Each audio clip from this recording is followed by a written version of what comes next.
What's up, everybody? This is Johnny Baseman. We are back with Monday Night Raw. We're going to do the SummerSlam aftermath tonight, and it is just kicking off right now with Becky Lynch coming out with her arm in a sling. She had a humongous match against Bianca Belair on Saturday night, even though she didn't win the title. It looks like she teamed up with her, and we have it going on with that right now. So she's coming out first. The whole SummerSlam was crazy. Just crazy that night with a whole bunch of different things that were going on. And Bianca beat Becky, but then you had Bayley, Dakota Kai came out. This is insane. I'm wondering, it looks like they're going to be teaming up right now. So forget the other matches. The other matches were out of this world. Big shout out to Pat McAfee. Big shout out to Pat McAfee and Logan Paul for coming out and doing what they did. It was absolutely incredible the way the skills that they showed and the training that they went into to get even involved in going that far into the matches, and they didn't look like they weren't prepared. They didn't look like they weren't ready for it. What's up, Gunner? How you doing tonight, man? Here we are, aftermath of Monday of SummerSlam, ready to get it going. What's happening, brother? Glad you came in. Becky Lynch just came out. If you're watching it right now, she just came out on there and she teamed up. It looks like she's teaming up with Bianca Belair right now. What a match they had. That was a real good way to kick off SummerSlam for sure. Having the Women's Raw Championship right off the bat. But all the craziness after that is insane. And by the way, have you seen the Yankees? My gosh, Aaron Judge again, another home run today. And they made a lot of good pickups in the offseason as well. In the offseason, at the trade deadline as well. Great pickups. You got an ace out of Oakland, Freddie MONTEZ. They got Trevino, another good bullpen pitcher. Efros from the Cubs, bullpen pitcher. Everything I've been complaining about the whole weekend that the Yankees need to do, and they got it. They must have been listening to me. Absolutely insane. But yeah, this is crazy. They're showing the replay of Dakota Kai and Bayley being out there. Bayley, this was like blast from the past. But Becky Lynch stood right up there with Belair, man. That was real cool. That was crazy when that match started like that. Crazy. I never even saw that coming. And Edge coming out to pay back Judgment Day. That was insane. Edge coming out was totally unexpected. I figured he was done for a little while after Judgment Day jumped him and kicked him out of the group that he started. That's what's nuts. So Becky's getting ready to talk here right now. A lot of respect for her. She put up a great match the other night on against Belair. That was a great match, and I love that she teamed up with her. Or it looks like she did. So insane. Yep. Good way to kick off Raw. The same way you kicked off SummerSlam.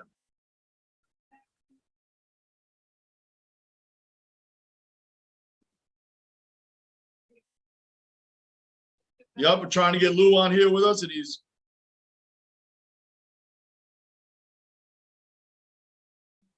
we will see if he's going to be popping in with us tonight. But yeah, Becky's out talking right now, and now we're going to get ready to see who's going to come out, because you know someone's coming out.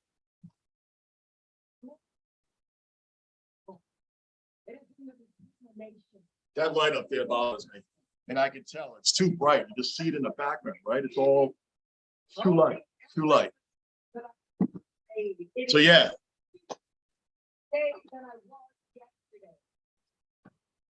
I didn't think Becky was going to win, but I didn't think she was going to put up that great match that she did. And Ronda Rousey got screwed. She got screwed over. Liv tapped.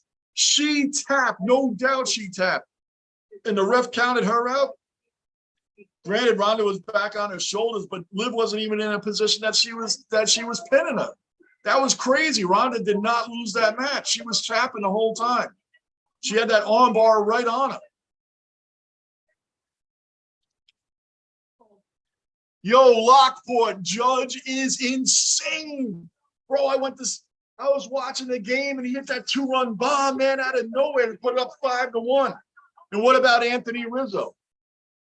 Anthony Rizzo, everything I've been saying about him, how I wanted him instead of Freddie Freeman and Matt Olson, because Rizzo knows how to play in New York.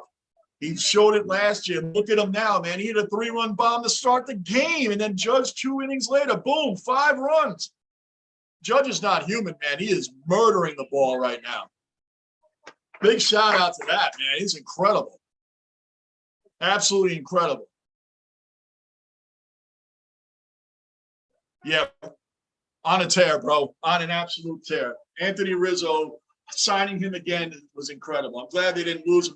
It's amazing how when he was out there and they were looking at Freddie Freeman and all that, they didn't even – the Yankees, like, let Rizzo hang out there. No one else picked him up. No one else even made an attempt to pick him up. They're very blessed that he was still around when they were out of the sweepstakes for Freeman and all that. And I'm telling you, that was a great move. Now, right here, I'm curious to see if Bailey comes out. When Becky's out here right now, I want to see if Bailey's going to make a comeback and Dakota come out. I want to see if they're going to make comebacks on the Raw like Ziggler's been out messing with Theory all the time. You know, but she's out there in a sling right now. So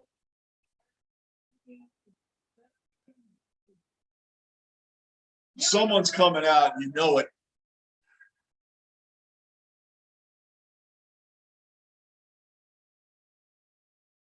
Yep, here comes Bianca. You know they're tagging. You know they could become a tag team. You know they're tagging up, teaming up. You know they are.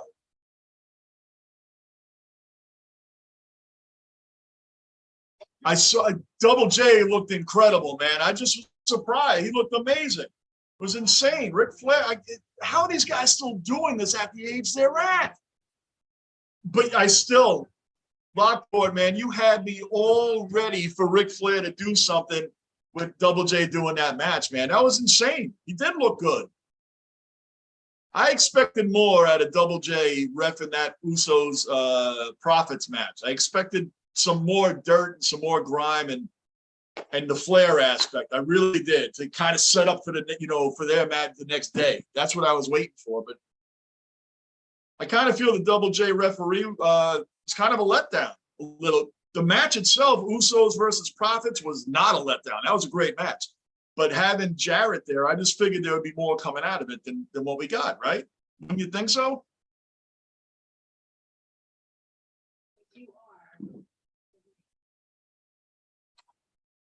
Yeah, you know Bailey's coming back now because these two are teaming up. They're teaming up. There's no question about it. They're teaming up. We're just going to see what the match is going to come into.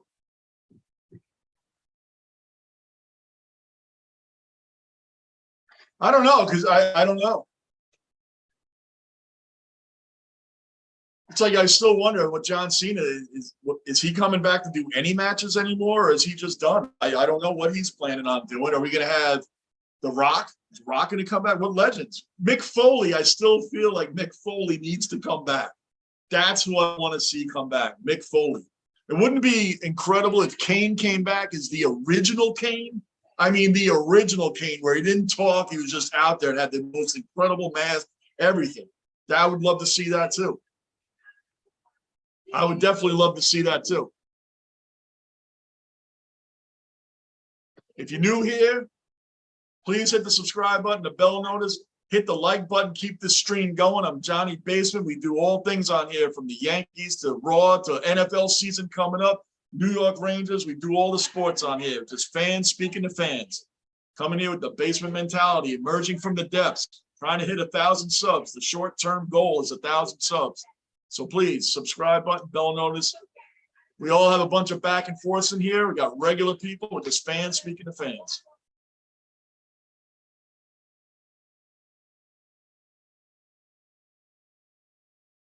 Yeah, man, that's what I was hoping for too. Yeah, you just expected more from Double J. You just having him there. What was the point if he's just gonna, pull guys off of each other for both teams, but nothing else happening, nothing transpired. Nothing transpired from that. So that it was a little bit of it was a letdown. The match was great, but that was a letdown to me. I want Mick Foley back.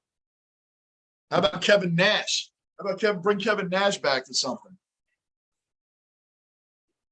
Honky Tonk Man. I think a Honky Tonk does independent type wrestling.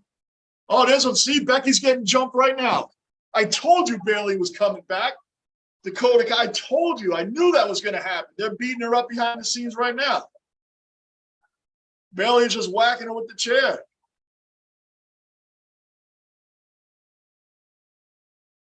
Yeah, they hurt her arm the whole nine. Here comes Bianca. She's running back there right now, but there's nobody around, right? Yeah, they just beat her down back there. I knew that was going to happen. I just thought it was going to happen out by the ring, not ringside.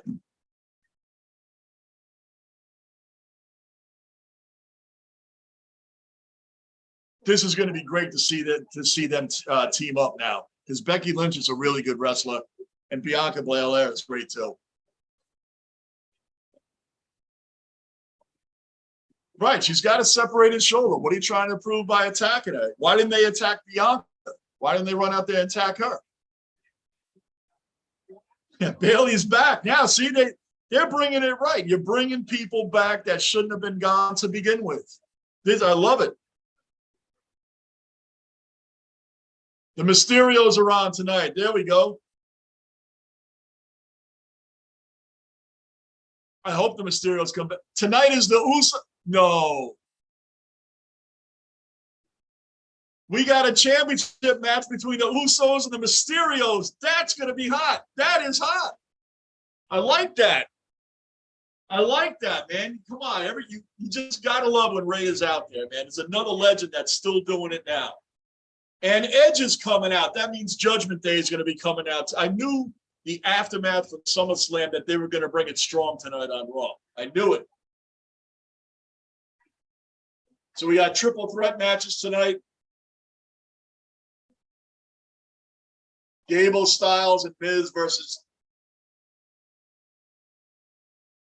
what in a minute? Oh man, let's see what happens here. For a United States Championship opportunity, we're getting a triple threat match. I knew it. They're going to bring, when Edge comes out, you know, Finn Balor and Damian Priest are going to come out. So we're going to have some good things. And I'm glad they brought Edge out at SummerSlam. I'm glad they brought him out. Yo, that tractor that Brock Lesnar was insane. I have never seen anything like that. This was one of the greatest WWE events I've seen in a long time. Incredible. And I'm glad Theory didn't get anything out of the deal. I'm glad he didn't get anything. No Universal belt. I mean, United States Championship belt, no Universal, and no heavyweight. But he didn't get anything. I love it. I love it. They're in Houston, Texas tonight. This is going to be crazy.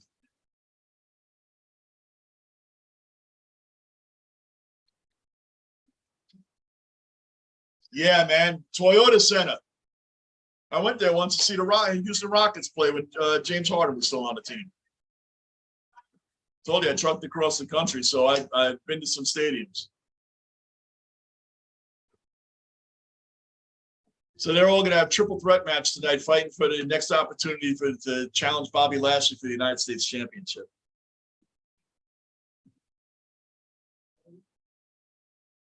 I don't know. I was thinking the same thing, Lockport. I was thinking the same thing. Is that it for Brock? Is that it for Brock? I just don't think you can count him out yet. But I mean, who's gonna come in here and challenge Roman Reigns next? Drew McIntyre, Clash at the Castle, Labor Day weekend, Saturday night. I don't want McIntyre winning that either. I just don't. Remember when Jinder Mahal beat Randy Orton and had the championship for like just that fast? He went right back to being the bottom of the barrel of the WWE wrestlers again. I don't even understand how and why that happened. They're showing all the legends on the commercial right now. Kofi Kingston, Bret Hart, Sergeant Slaughter, Owen Hart, Dusty Rhodes. Man, this is epic. These are legends right here, man. They're showing right now. Macho Man, come on. These are legends. This is what it's all about, man. Ravishing Rick Rude. This is a great commercial showing all these guys. Kurt Angle. Oh, man. Kurt Angle would be another good guy to bring back, man. Bring back Kurt Angle for some stuff. That would be cool to see him back, too. You know? So we got some decent matches coming up tonight. And I think we're going to have some dirty stuff going on, too, considering Edge is coming out. So here comes AJ. It looks like we're doing the triple threat right now. Yep, I think we're doing this right now, which would be great. Again, if you're new here, subscribe. I'm like a broken record with that. Subscribe, bell notice, and hit the like button to keep these streams going. I love being on here with you guys. Lockport, Gunner, you guys are the regular of regulars on here, and I really appreciate you guys very much, man. Sitting here enjoying the game, the Yankee games with me, and doing the wrestling tonight. My co-host Lou, like I said, monster Met fan. I don't mind them. I like the Mets. I don't mind them.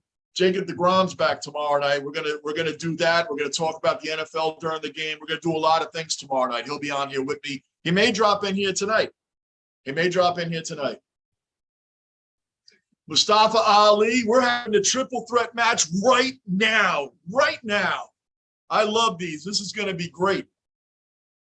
Who do you think's going to win this? You got Miz, Ciampa, Ali, AJ. I'm trying to remember. They just showed everybody.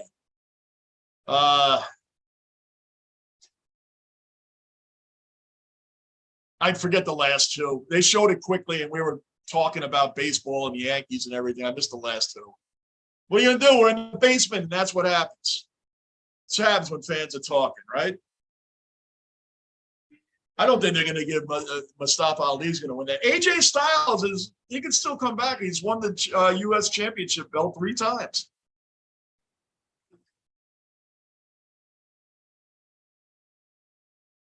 I believe it. Thomas, I believe it, brother. Yep.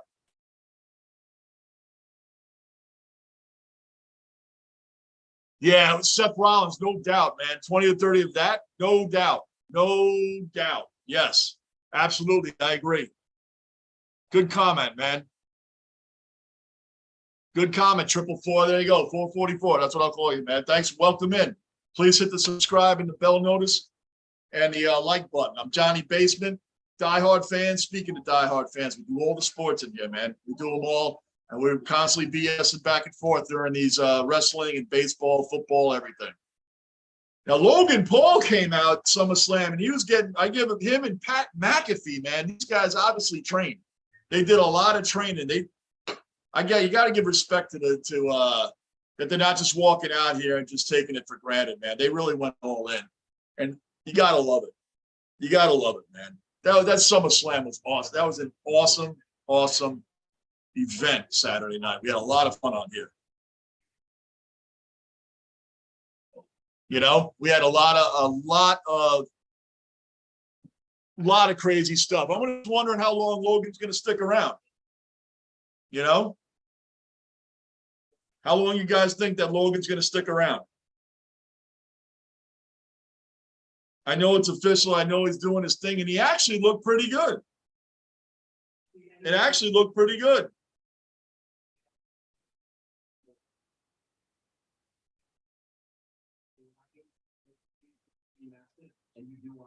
Got to respect it, man. These guys have really brought it. Everything they've done, they do the training. If you back it up and you do the work, you got to give the respect for this whole thing, you know? You got to give the respect.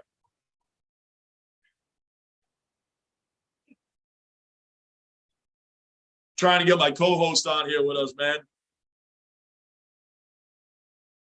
You guys know him. You guys are on here enough of me. You guys know. Here we go. I just can't get into the Miz. Just can't get into the Miz.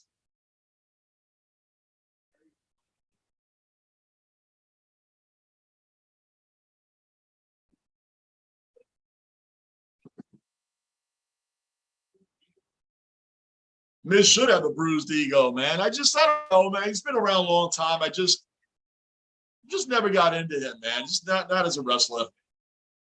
He's got his ribs wrapped up. Just took AJ to the announcer table.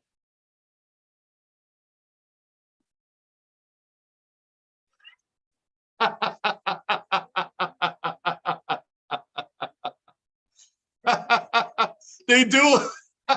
Those trunks are terrible, right? 444, those trunks are terrible. Hey, my man, King Mafia, Bill's King Mafia. What's up, brother? Good to see you in here, man.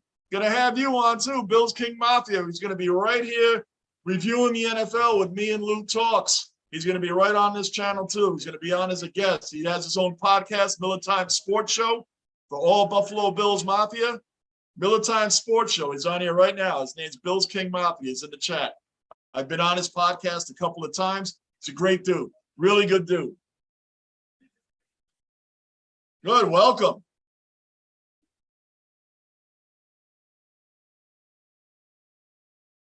Yeah. Nice, Gunner. Nice. Nice. Gotta walk it up, man. Rub some dirt on it, man. Right? You gotta remember the old school days, man. You gotta rub some dirt on it. That's what everybody would say when you get hurt, skinned your knee, you know, banged your elbow down. Just rub some dirt on it. Get back in there. Come on.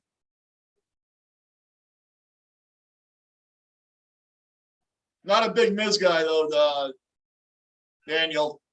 I'm more of a. I'd rather see AJ Styles win out of these three, of Ali, Styles, and Miz. I want to see Styles move on. Ciampa, Stan Gable, and the other guy, none of them are going to beat Bobby Lashley anyway. I don't think any of these guys will beat Lashley. I just don't see it happen. You know? Oh! Ali's about, go ahead, man, do it. Yo, that suplex that McAfee did, my gosh, that was insane off the top rope. That was insane. Mad respect for that. You know he trained hard to do that. That was incredible. That was like one of my favorite moves of the night from something I didn't expect. That I did not expect out of Pat McAfee. He sold.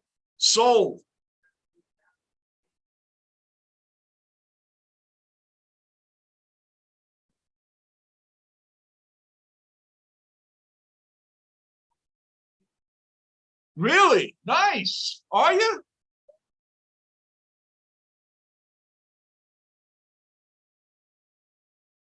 Your tag team partner going up against the Sheik Johnson and his manager. And the extreme, really? Are you, man? Congratulations, man. That would be awesome, man. Please keep us informed on that. Like I said, man, subscribe to the channel, man. We're all WWE fans in here. We're big time fans in here, brother. That would be great. Man, I hope that for you, man. Congratulations, bro.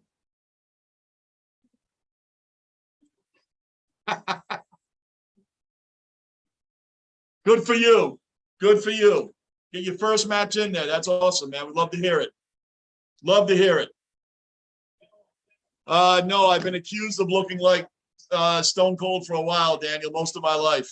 Most of my life, I've been accused of looking like him. I wish my wallet looked like his. That's what's really important because it's nowhere near that. That's what I wish. That's what I wish, man. But overall, it's been great.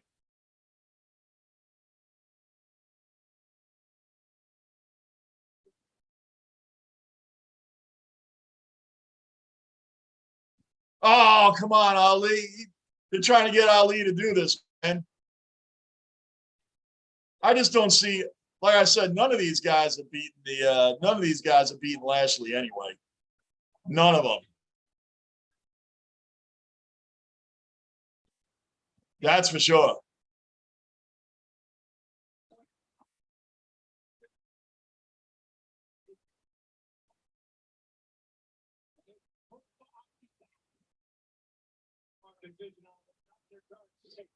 I don't know. We'll see what happens tonight, man. But this has been going great so far. You got to admit, it's been going great so far. Ali, big flip off the top turnbuckle, but he didn't get that. Styles just gave him a reality check. Just gave him a reality check.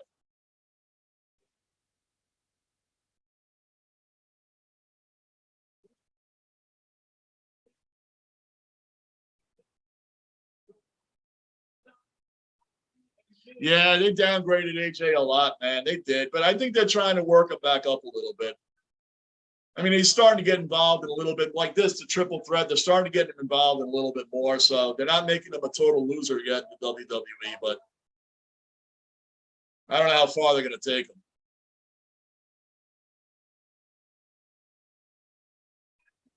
There you go.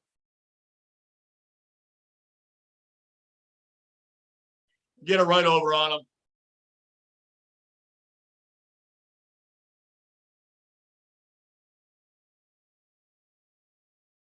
I'm getting all that set up, Gunner. Gunner, I'm getting all that set up. Instagram, I'm getting it all set up. Trust me. That's all coming about. I'm going to give you all that information. I'm give you all that information out here and on my channel, man. All that is coming up. Like I said, not a big social media guy starting out. Came on this, and now we're getting the rest of those things going. I have them set up. I just haven't been on them yet. That's all. I don't have Facebook at all, but Instagram, it's set up, but I'm just not active on it at the moment. So, but it'll all be under the same name, Gunner.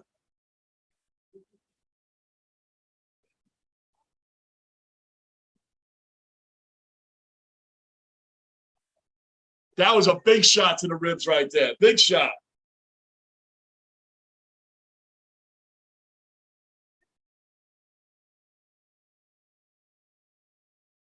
Oh, no way. No way. I thought he was doing that to the Miz was going to get that laying down on his back. Come on. Come on.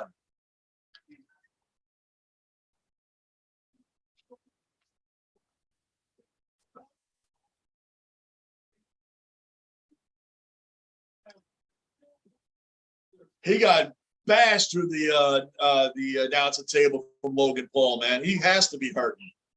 I don't care what happens out there. He's got to be hurting over that.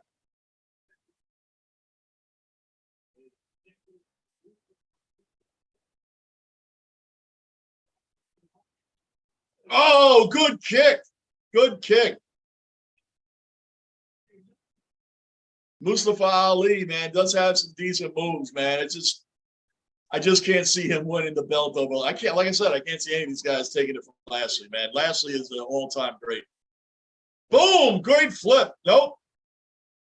Oh, get out! Get out! He stops making some moves. He's got it.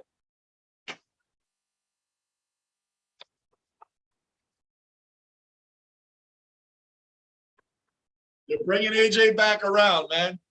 He just won that part. Now we'll see on the other. Good stuff.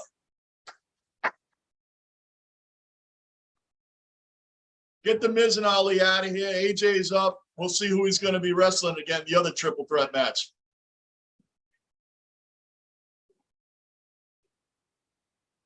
That was good. That was a good match right there. That front flip that Ali did was insane. I could never do that at any point in my life. Yep, he got him too. That was it. I thought he was going to pin them on top of each other. Because he had Ali on top of Miz, and I thought AJ was just going to pin them both.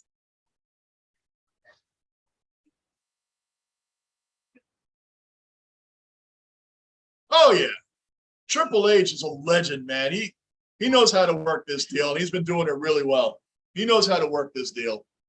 So you got Gable, Ciampa, and Dolph Ziggler going on the other one. Ziggler's back now, too. He's constantly been messing with Theory.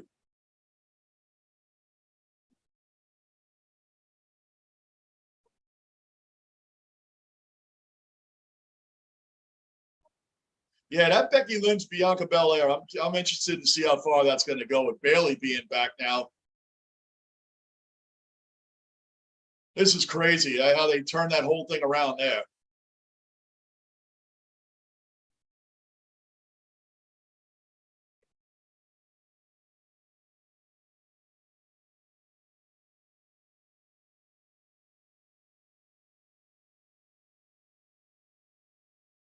She's got a separated shoulder. Now it's just, why did they attack her out there? Attack Belair out there is beyond me. That's crazy.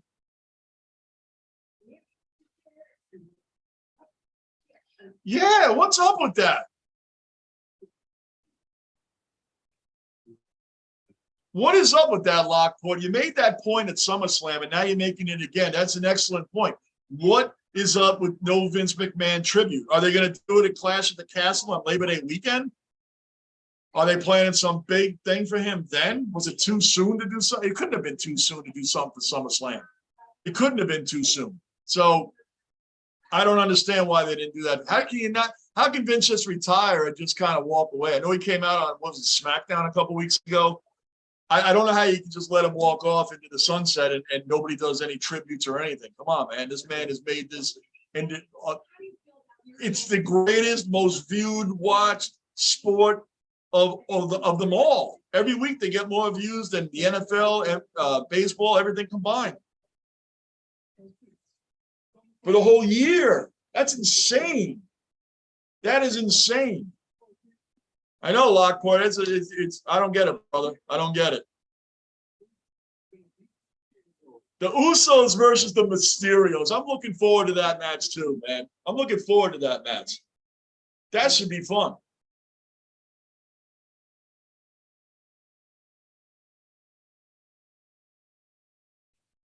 Anytime we get a chance to see these lead that are still in it. Well, here comes Seth Rollins. That thing with Riddle. That was weird. Seth freaking Rollins, man. I still think him, Ambrose, and Roman Reigns, that Shield, that was like one of the best three-man stables that we've ever seen. I did like the Wyatt. Too bad about Luke Harper, man, but the Wyatt was great. But the Shield was always fun because you never knew where they were going to come out of and what time they were going to come out. They always came out of the stands, out of the corner. That was a really good idea. And I really liked that one a lot.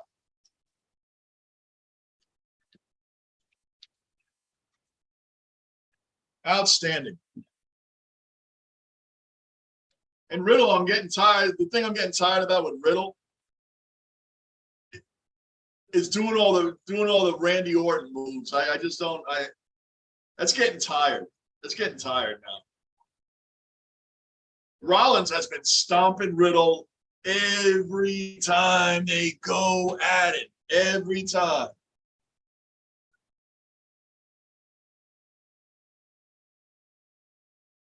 Oh, and it's showing back when at Raw when he stomped him into the steps. And then it's SummerSlam. Riddle comes out and he gets stomped again.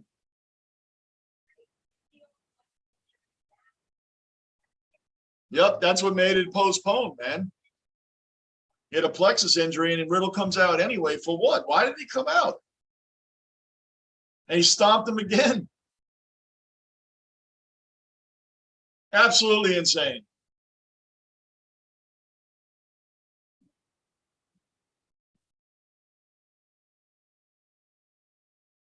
And is Randy Orton even coming back? Is he coming back this year? I don't know. From what I understand, he's actually pretty injured. So I don't know. We're going to be seeing much of RK Bro the rest of this year. Yeah, that was, I mean, Rollins is, he just stomped him out, man. That wasn't even supposed to happen. I don't know why Riddle came out, but whatever.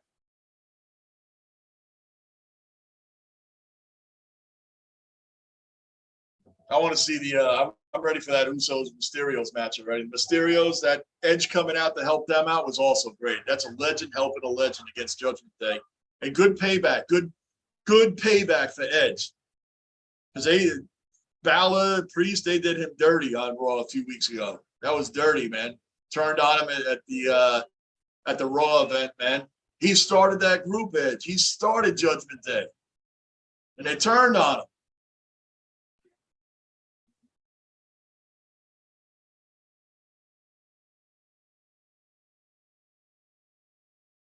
Crazy. Guys, if you're new here, hit the subscribe button and the bell notice and the like button. Keep this stream going. We always have back and forth on these chats. We're all fans here, man. I'm just a fan speaking to fans, and that's it. I'm not a professional, man. I'm just a diehard sports fan. Yankees, the Jets are coming up. The Rangers will be back soon. The New York Knicks, the Knicks will be back soon. They're up and coming. They're getting back on track finally after all these years. So we do it all on here. And I got my co-host Lou Talks is on here with me as well. At least 2 days out of the week, sometimes more. And he'll just pop in out of nowhere. He'll just pop in here like he did at SummerSlam. So this is just a fun channel for fans. It's for everybody. This is for all of us. Halfway to my short-term goal of 1,000 subscribers, man. More than halfway there. That's the short-term goal. We're going to take it beyond that.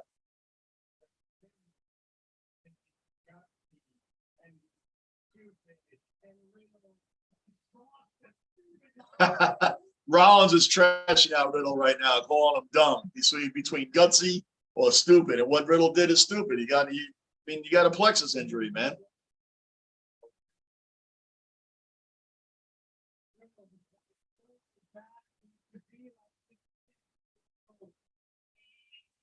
What Rollins is saying is true. Riddle is desperately trying to become like Randy Orton. It's not even like honoring him anymore. It's getting a little old. It's just getting a little old. I don't even like seeing it anymore. I bet you if Randy does come back in the future, those two are going to separate over that fact. They're going to separate over it that he was using all Randy's moves, man, and doing all that stuff. That's what I'm calling. That's what I'm calling.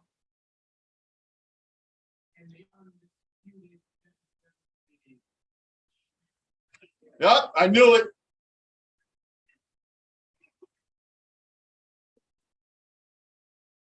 The profits are coming out. The profits are coming out. And I like that the profits always come out in the colors of the city that they're in. When they were at the Garden, they came out with the Knicks colors. They were at SummerSlam, they came out in the Titans colors. That is so cool that they do that stuff. The Street Profits are a great tag team as well.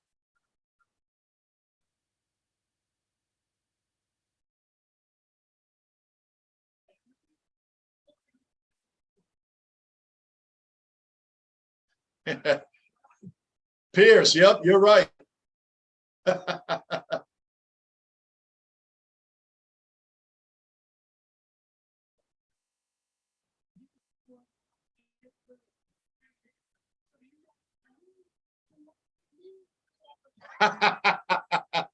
Rollins he's trashing out the profits right now, saying, he's like, y'all are cheering losers like Riddle and all them. He's making fun of him for losing to the Usos.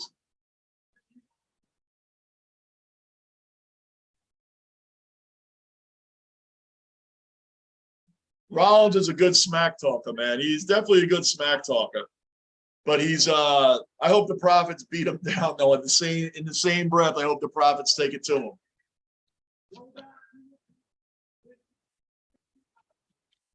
Wow.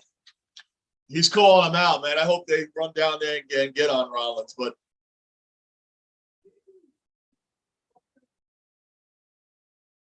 that's true. That's true. Dawkins calling him out. They did beat him for the Raw Team Championship. Yep. Oh. Bringing up Cody Rhodes, man, when he has pectoral strain that he has in his chest.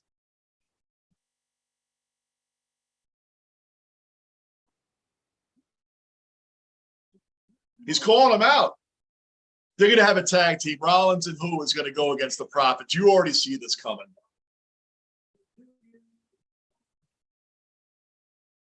Yep, here he goes. He's going to get a tag team partner. Who's it going to be? Doesn't matter who's it's going to be. the Profits and the Usos have already gone back and forth for too long now. You got to start having other challenges come in there. They got to have other challenges coming out of there besides the Usos and the Profits all the time. It's being run too long now because they lost the championship title match for the tag team. It's next team up. Next team up. The Mysterios are going for it tonight.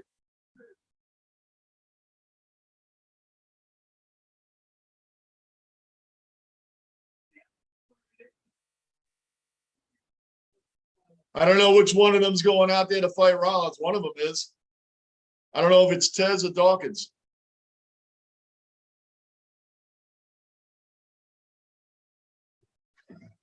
Tez is going out. Let's go. Let's get this on. Let's get this on. Tez and Rollins. Tez and Rollins, man. This should be good. Oh, come on. Did Rollins just slip out of there?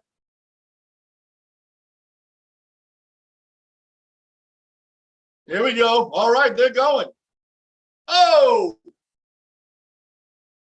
Yep. He just clotheslined right out the ring, man. Oh. Yep. Rollins called him out, man. But, yo, like the Profits, what's the next move for the Profits? What's the next move? They got to match them up somewhere, man, because they've lost to the Usos like 3 or 4 times in a row. 3 or 4 in a row, easily, plus the SummerSlam match. So they've run that course. So who's – oh, you almost had them, too. I just don't know. I mean, what are they going to move? The Viking Raiders up? They're going to move New Day back into this thing? Judgment Day? There's other tag teams out there. I'm glad the Mysterios are getting a shot tonight, though. That's got to happen. They're not going to beat the Usos. I don't even see that. But just watching Rey do his things, and he's almost 50 years old, it's just absolutely – got to get every chance you can when you have guys of this status doing this at the age they're at. Still doing 20 years later. Oh! He just slammed right on the top rope. It's going to be fun. Clash at the Castle. It's going to be a watch party right here. There's going to be a lot of people here with me for the watch party, Clash at the Castle, September 3rd, Saturday night. A lot of people will be in here watching it with us. It's going to be a lot of fun, promoting that big time. Make sure you're here for that. Make sure you're here for that. We are going to be jammed in here. It's going to be a lot of fun. Watch party, September 3rd, Clash at the Castle, right here, Johnny Basement, in the basement. It's where we're going to be. That's going to be fun. That's going to be here before you know it. The summer's, it's already freaking August. The summer's gone. Summer is gone already. I know we got a month, but you guys know what I'm saying. It was just Memorial Day weekend, 4th of July, and here we are in August.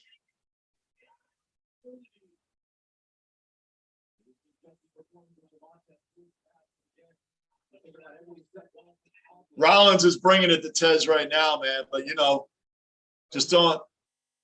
I don't know where Dawkins is. I think he's going to come out of nowhere any minute. I'm just curious to see where they take the Profits next, because to me, the Profits are a great tag team. They're athletic, got all the moves, they got the personalities. The Profits are a great tag team. Definitely. There you go. Tez got him right back.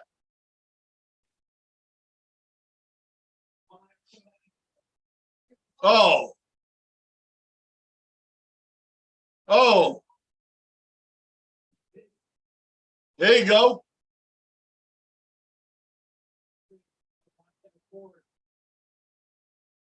I'd rather see Tez win this, man. I mean, I like Rollins smack talk, and he's got all that going on, man. But the Profits, man, they got to start winning some stuff, man. They just have to start winning again. That's what I want to see.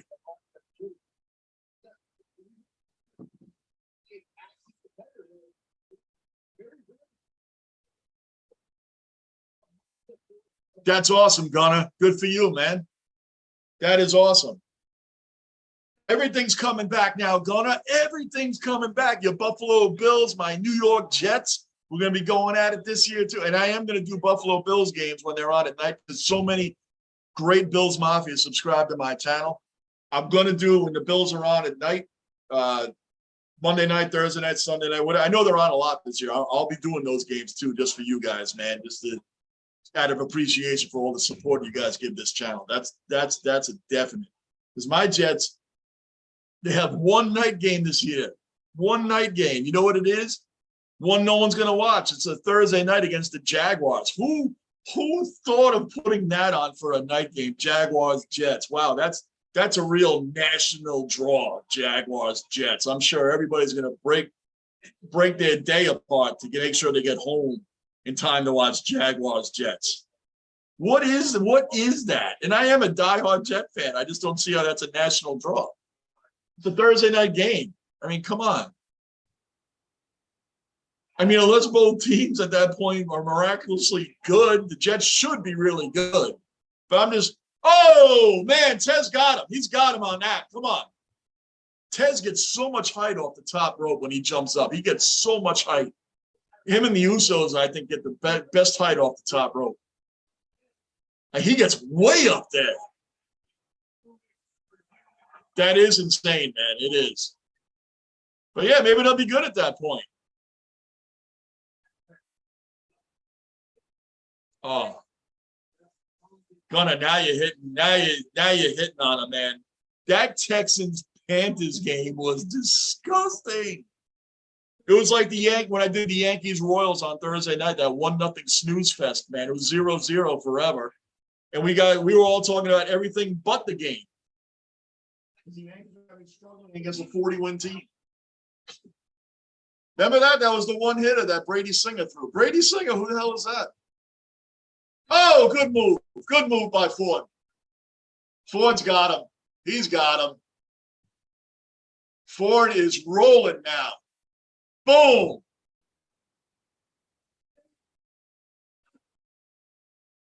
Tez got him, man. It's over. He's got him. There's the flip. That's it. 1, 2, out of here. Oh, no, he got out. Oh. That was. Tez came out and just was doing a whirlwind on Rollins. That backflip into the pin is incredible how they do that stuff. It's incredible. It's very athletic. I can only imagine the training that goes in to even have the nerve to even attempt something like that. Oh!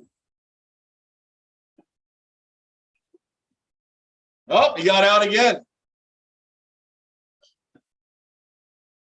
Rollins is hanging in there, man. This is crazy. It's crazy. That was an amazing. I mean, Tez has done about 4 or 5 front flips at this point, a couple back flips and neck breakers and everything, man. And Rollins just keeps getting up.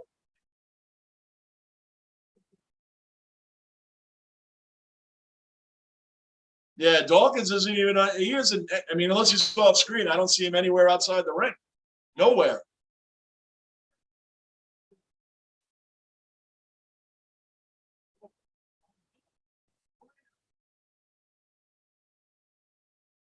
Nope. Rollins is trying. Oh, man. Nope. This is a good match right now. This is a good match going. These guys are gassed out. They are gassed out.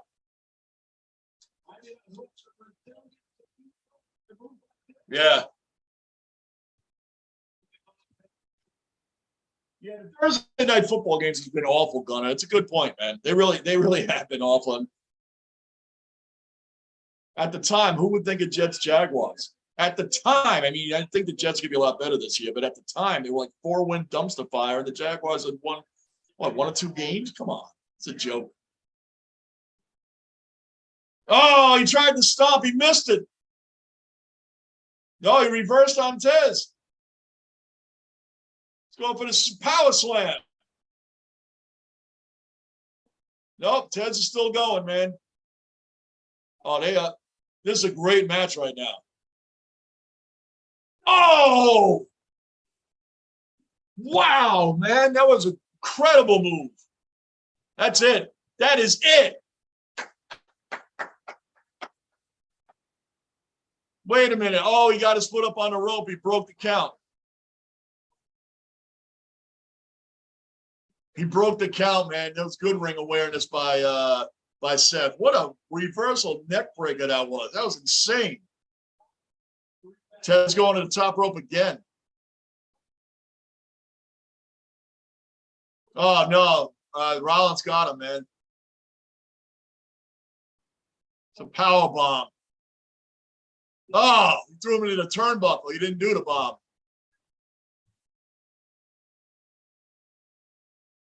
Nope. Man, these guys won't quit. These guys won't quit. This is going insane.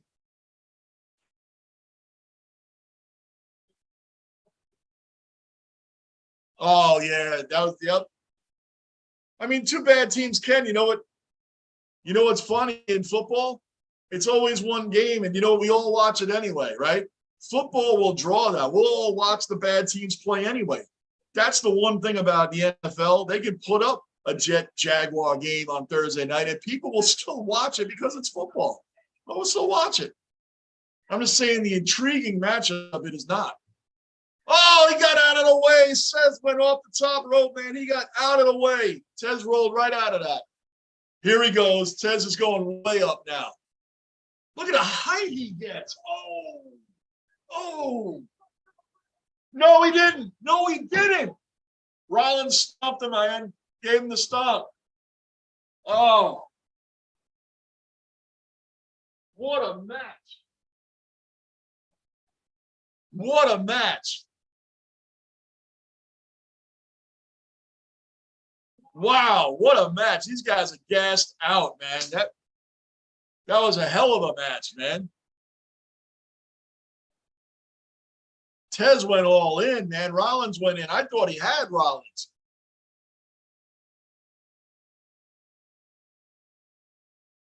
Wow, Tez went all in, man. That was an incredible match. Much respect. No, stop, Rollins. Don't keep it going. Rollins does this to Riddle all the time, too. Here comes Dawkins. Yep. Dawkins came in there and saved anything more, man. Saved anything more. Great match. Great match tonight right there for Raw. Seth Rollins, Tez, that was, I didn't even see that match coming. That was an awesome match. If you guys are new here, please hit the subscribe button, the bell notice, hit the like button. Johnny Basement, we're in the basement with basement mentalities, emerging from the depths. Going from starting in the basement to 1,000 subscribers. We're more than halfway there, please. And if you're already a subscriber, tell your friends, invite them in here. Let them know about the channel, that we're all in here doing fan-to-fan talk. That's it.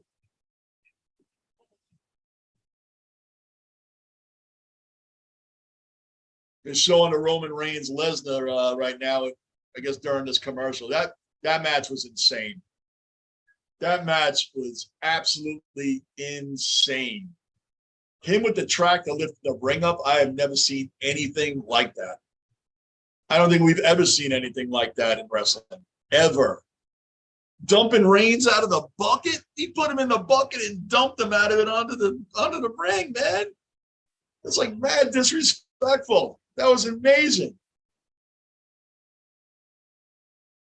Becky Lynch lost. Oh, man, Gunnar, you weren't here for that. Yeah, SummerSlam started off with Bianca Belair and Becky Lynch fighting for the Raw Women's Championship. Becky fought her tail off in that fight. She did really, really well, man, but she eventually lost, but then they brought back Bayley and Dakota Sky. And Bianca and Becky appear to have teamed up. They appear to have created a tag team. At least it looks that way. They were cool after the match, but that was a hell of a match to start off SummerSlam with. A hell of a match. And Brock Lesnar giving an F5 to Paul Heyman was legendary. That was legendary. That was legendary. He F5 Paul Heyman. That was incredible. Ronda Rousey also got she got ripped off in that one too. You have to see that because Liv Morgan, she tapped. She definitely tapped. Insane. That was insane. Paul Heyman getting F5 was absolutely legendary. That was an incredible move.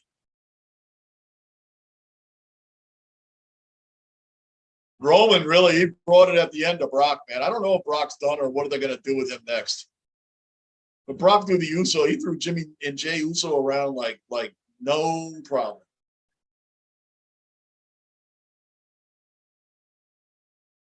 I don't see at Clash of the Castle, I don't see Roman, Drew McIntyre beating Roman. I don't see it. I just don't. I just don't. I'm not a Drew McIntyre fan. I just can't get 3MB out of my head. Heath Slater, Jinder Mahal, and Drew McIntyre was the worst three-man crew that the WWE or even back in WWF has ever had. I can't think. One of you guys brought up the Spirit Squad. Was it you, Lockport? I think you brought up the Spirit Squad. They were really bad too, man. That was I hadn't thought about them, man. That I left here that night like the Spirit Squad. That was what people I hadn't thought about in forever. I still think 3MB is worse than them. And that is a stretch. That's like really hard to accomplish to be worse than them. But I got to give that to 3MB. They have to be worse than Spirit Squad, if that's even possible. If that's even possible. And then when I see McIntyre, I just think of them. I'm sorry. That's what I think of.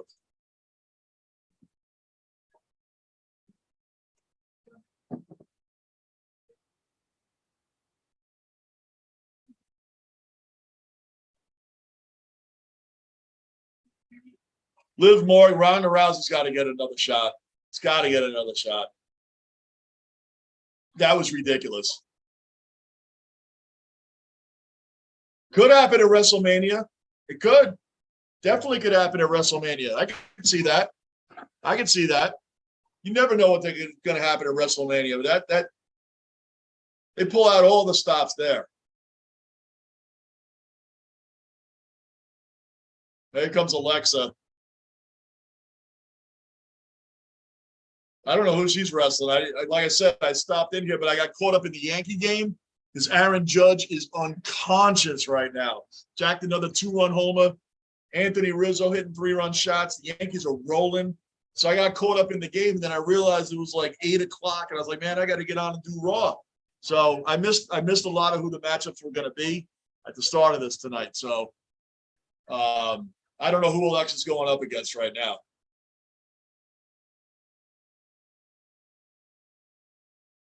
Maybe Natalia? I don't know. I'm completely guessing right now. Yeah, Lockport, man. Bro. That is like a toss-up.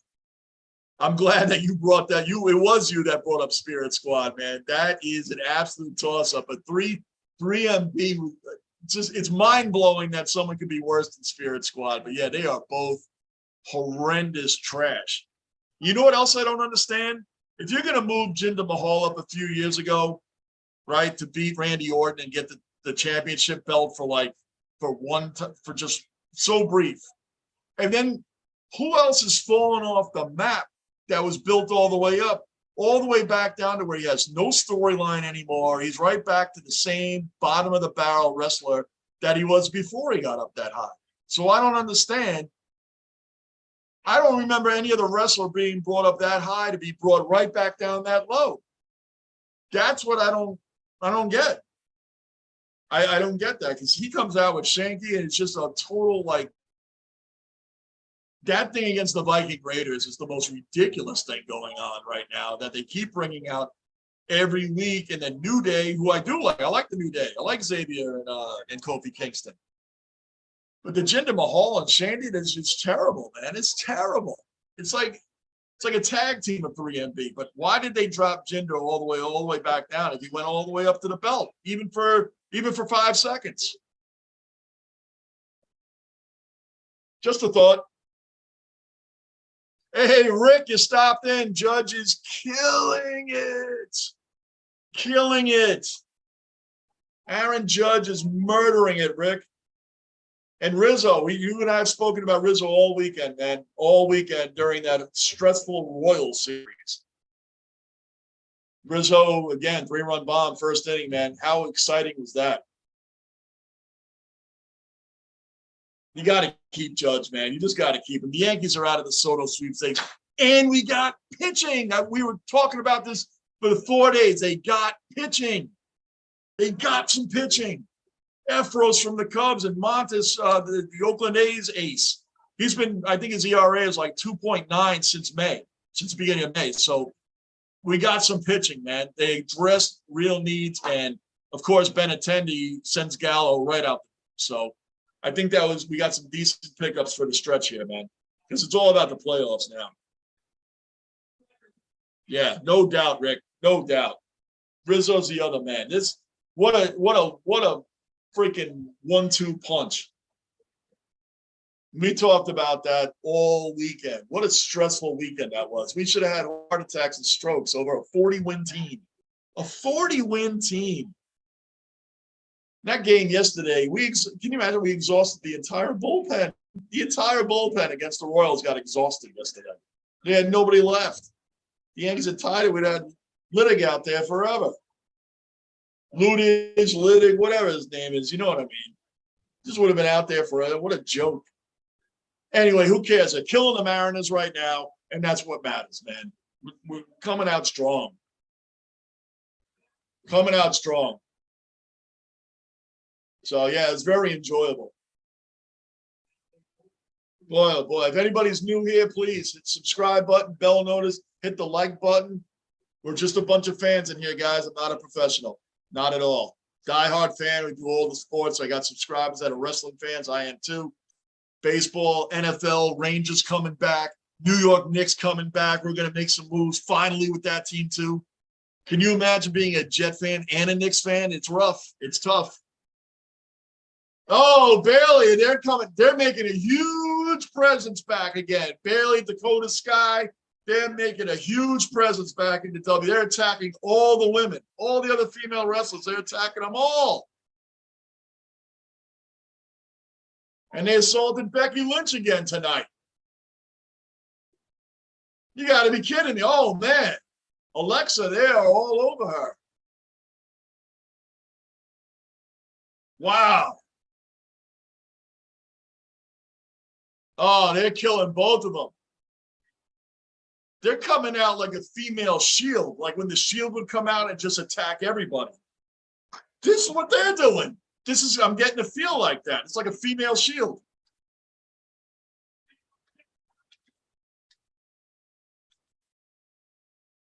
Oh, Bianca came out anyway.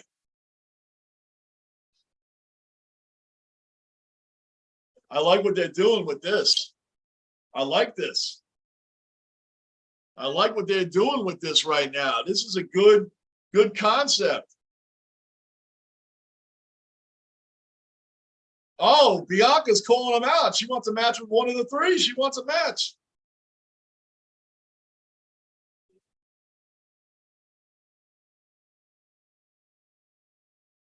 Is Aaron Pierce going to come out and make it official? She's calling one of those three out. She said, I want one of y'all tonight. Wow, they're attacking them. They're attacking. I'm liking the concept of that. Liking the concept. But yeah, so we get all into it in this channel. Everything happens here. Everything happens here in the basement. Nothing, all the sports are covered here. For the Bills Mafia fans that are in here, you guys are more than half of my subscribers right now. And like I said, when the Bills are doing Monday night, Sunday night, Thursday night, I'm going to be on here covering those games. Granted, I'll be in my Jets jersey, but I'm going to cover those games too because I Bills fans and Jet fans, we've been through it all. We've been in the bottom of the AFC East for a long time. You guys have finally taken off at the quarterback. Josh Allen, Stephon Diggs. I mean, the Bills get Josh Allen, then have the nerve to build a team around him, right? The Jets get Sam Darnold. They're like, hey, man, just go on out there. Somebody hopefully will block for you. And, we have somebody to hand off to. And like the only guy he could throw to was Jamison Crowder, who is also on the Bills now. That is a great slot receiver. I know he's hurt right now. I don't know how bad the injury is. He's a great slot receiver for Josh Allen. Jamison Crowder on the Jets after Corey Davis got hurt. It's like, Zach Will, they have nobody to throw to but him. Guy's got great hands. I hope he's not hurt for long. Again, I don't know the extent of the injury there. But that's what you do. You get a quarterback. You're going to get a franchise quarterback. Build a freaking team around him. And now Zach Wilson has a team around him. There's no excuses this year, man. I don't care. I'm tired of Woody Johnson and the Jets showing pictures of Zach. Oh, look at him. He's been working out. He's gotten bigger. You know what? Throw touchdown passes to our team this year. You know what? That's what I want to see. I want to see touchdown passes to our team. Throw to our guys instead of the other team. How about that? Okay, I don't care how much bigger he's gotten or whatever other issues he's got going on. We all know about his other issues. Bring it to the field. You got Garrett Wilson. Joe Douglas has brought a team. He's brought a team around you now. Breece Hall running back. Michael Carter running back. Corey Davis. You got receivers, man. Jets got a solid defense. It's all on Zach this year. There's no excuses. None. I'm going on a Jets rant. You should be used to it by now. Look at the way I flipped out on the Yankees there in first place. You guys should be used to it. So anyway, we do cover the NFL. I see I tail off a lot. I can go sideways in here in a heartbeat, but yeah, we do the NFL in here. Hockey comes back. NBA comes back. Because, again, the Knicks. I need my Knicks back, and they're coming back. They're getting there. Getting there. Just got to make it happen. Got to make it work, And for a lot of people that don't know, James Dolan does own the New York Rangers like he owns the Knicks. But for some reason, he leaves the New York Rangers alone and lets the people he hire run the team. He has his hand too much in the Knicks. And that's what makes a lot of the players not want to go there. So during all these great events that are going on, we'll get to see the New York Yankees win the World Series. We will not fall short. Cannot fall short of the World Series. You can't make it there and lose. You have to win it. You have to win it. You can't do it with this team. I don't know when it can be done. This is the year. This is the team. It's the team. How can you not win it this year? Other teams have won with less. I'm telling you, the Yankees will beat the Dodgers. The only team, we've been saying it, is the Houston Astros, and I still think we'll beat them in 6 games anyway. It's time. It's freaking time. Enough already. Make the World Series and freaking win it. The Yankees, we can't take it anymore,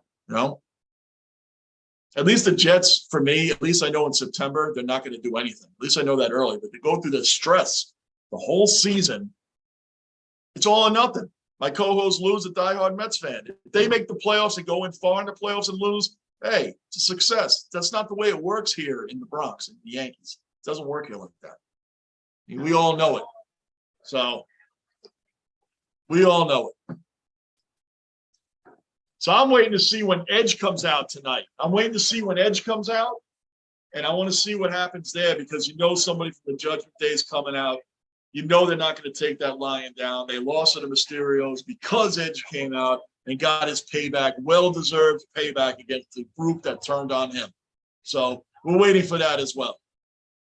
And that should be coming out soon too. Wow, Bianca Belair is going to be going up against Io Sky. So Io Sky, Dakota's guy, and Bailey they're coming out and jumping all over the women's arena. They're going after everybody. So it wasn't just Becky Lynch and Bianca they were going after. They're going after everybody. They came out against Alexa. Well, here we go with the triple threat match. You got Dolph Ziggler coming out now. We're going to have Stan Gable. And we have Ciampa. He's coming out too. And Dolph's going to win this. Guaranteed. Dolph is winning this. It's going to be Dolph against AJ Styles. I'm calling it now. That's where it's going to go. And Dolph will beat AJ. Calling the whole thing. And Dolph will be up for the United States Championship against Bobby Lashley. That's what's going to happen. That's my prediction. And I'm right on my predictions at least 20% of the time. At least 20%, my predictions are correct. Yep.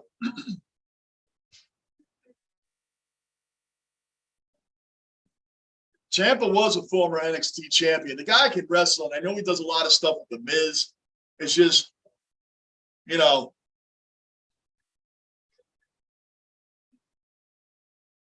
here comes Gilbert. I mean, Gable, Chad Gable. I keep saying Gilbert. Chad Gable's coming out. I wonder if Otis is going to come out and get in the middle of this. The tree trunk Otis. I wonder if he's coming out.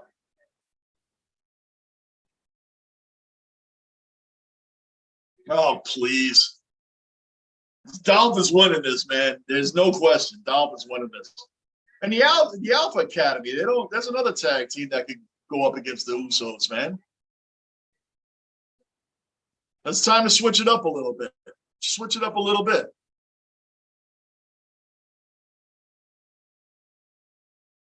Wow.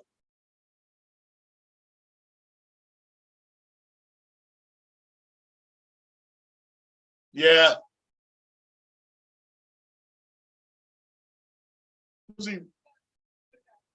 Wow. He just ripped down the Astros.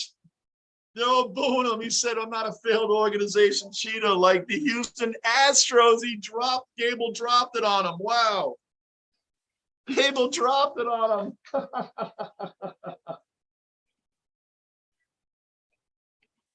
Interesting. I don't know what Ciampa's wearing, and it looks really ridiculous. It's the same thing he wore at SummerSlam. It looks really stupid. And Dolph didn't come back to lose, man. Dolph did not come back. It's going to be Dolph versus AJ tonight for the next contender to face Bobby Lashley, which neither one are going to beat anyway. Probably a Clash at the Castle September 3rd, which we're going to have a watch party right here. Watch party. It's going to be more than me here. It's going to be a bunch of people here. That's going to be a lot of fun. September 3rd, Clash at the Castle. Be here, right here. There'll be a lot of people in here with us. It's going to be a lot of fun Labor Day weekend. A lot of fun.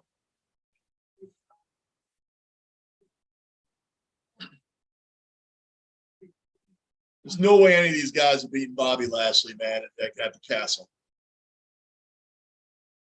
It looks like they're going on Ziggler, man, both of them. Ciampa and Gable. I always call him Ciampa. Ciampa. From day one, that's what I've been calling him, and I don't know why. Who cares? We know what I'm talking about. And he, like I said, he looks ridiculous. So he set up Gable. Yep. He set him up. They're trying to get Ziggler out of there together, and now they're going together. You know, they're teaming up for a second, but I'm telling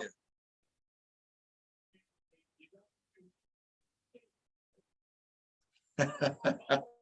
I don't know. Trying.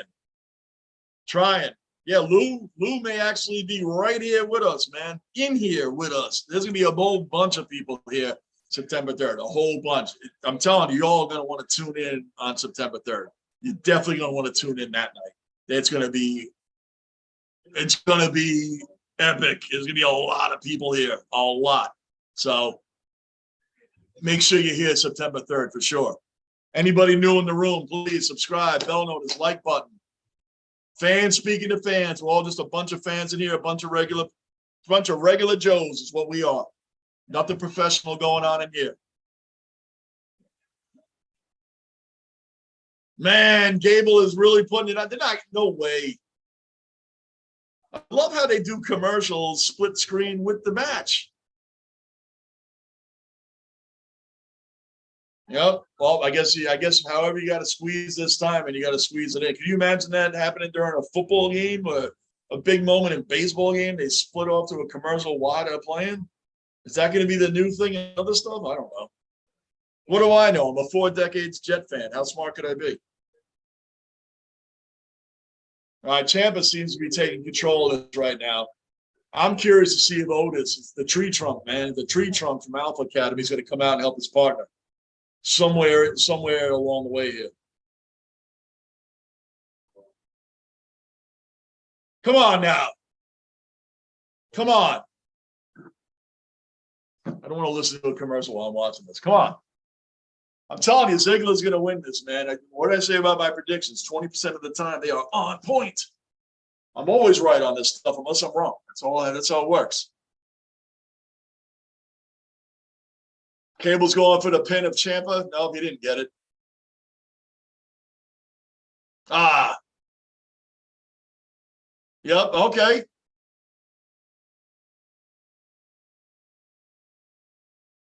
Telling you, man, we still got some exciting stuff left here tonight. Still got exciting stuff going on left here.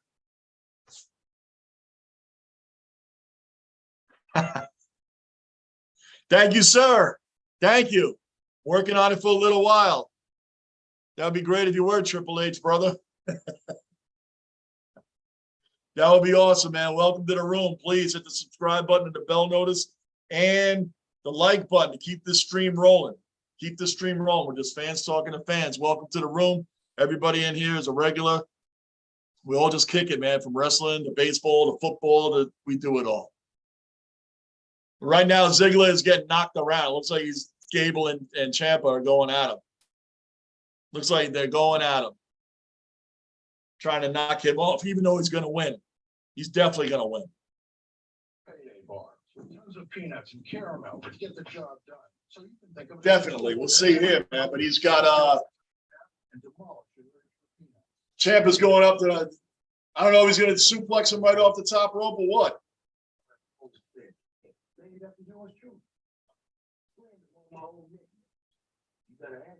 Nope. Nope. Sorry, champion. See, now Ziggler's outside the ring. He's letting these guys beat each other up as we're sitting here, man. Then he's going to come in and pin the person. It's almost like a Money in the Bank move. Nope. Gable didn't get Ciampa. That's what's happening. He's letting these two guys beat each other up. Man, they got a lot of commercials while this is going on, man. That's really irritating. It's really irritating, man. Play the commercial or play the match. Don't play them both. Well, anyway, Ziggler's back in. It's like I'm watching a match. I want to hear a commercial playing while I'm watching it. Oh, good move.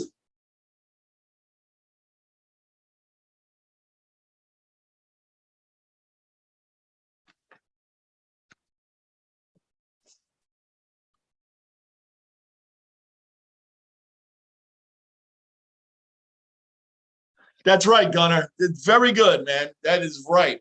I misspoke, and what I expected really did end up happening, man. That's exactly right. That happens every time. Yeah, every time. It's how we do it here in the basement. Ciampa, see, they're tagging up on him again. Cable and Ciampa. They want Ziggler out of here.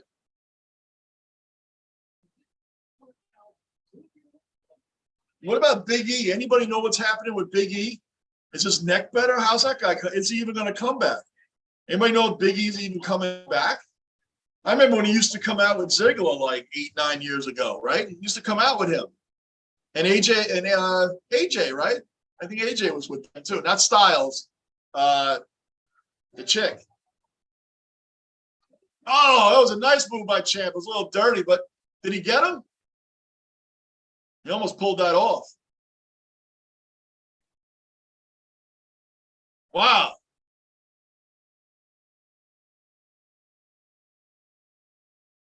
So let's see how much I misspeak with that, Gunner. I'm going to use that. I'm going to use that all the time now. That undisputed match, don't forget, coming up, the Mysterios versus the Usos, and it is a title match. It is a title match. And just seeing Rey out there again, it's not better than just seeing Rey out there. Come on now. They are definitely doubling up on Ziggler, though. That's for sure.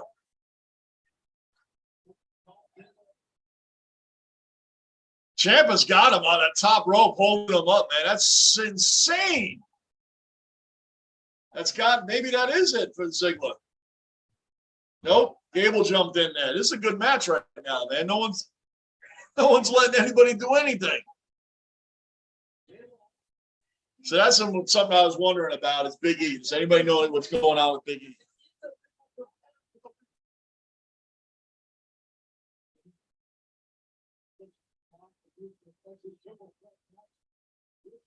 You got Vasquez and Mancini. I know there's a lot going on. I haven't checked on. Obviously, I'm not.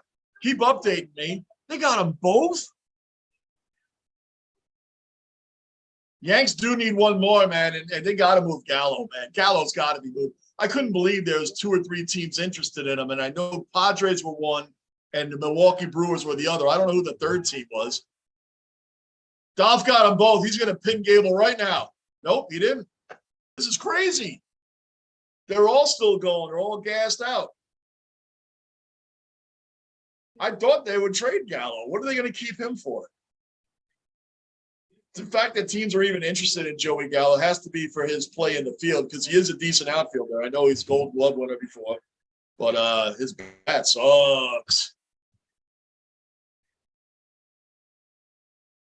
Yeah, Red Sox have to be sellers this year, man. They got to be sellers. Are they moving Devers? Are they moving Raffy and or Bogarts? That would be. They would lose fans if they traded Devers, especially after they traded away Mookie Betts. Trading away Mookie Betts was incredibly bad. Did he get? Oh, Gable's out. Gable is Gable. Yeah, Gable's out. Ciampa is. No, he almost pinned him there. Gable's not out. Sorry, we started talking about that. If the Red Sox gave up, if they gave up Raffy Devers, they will lose fans. I know some Red Sox fans. They still hate the team for getting rid of Mookie Betts. How do you get rid of a 5-tool player like Mookie Betts? How do you let that guy go?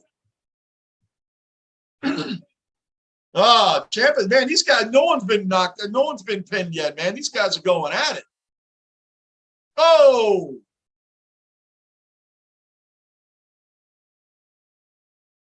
Oh, Gable's out. Ciampa just faced this.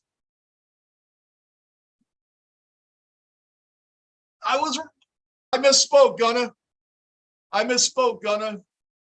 Ciampa won.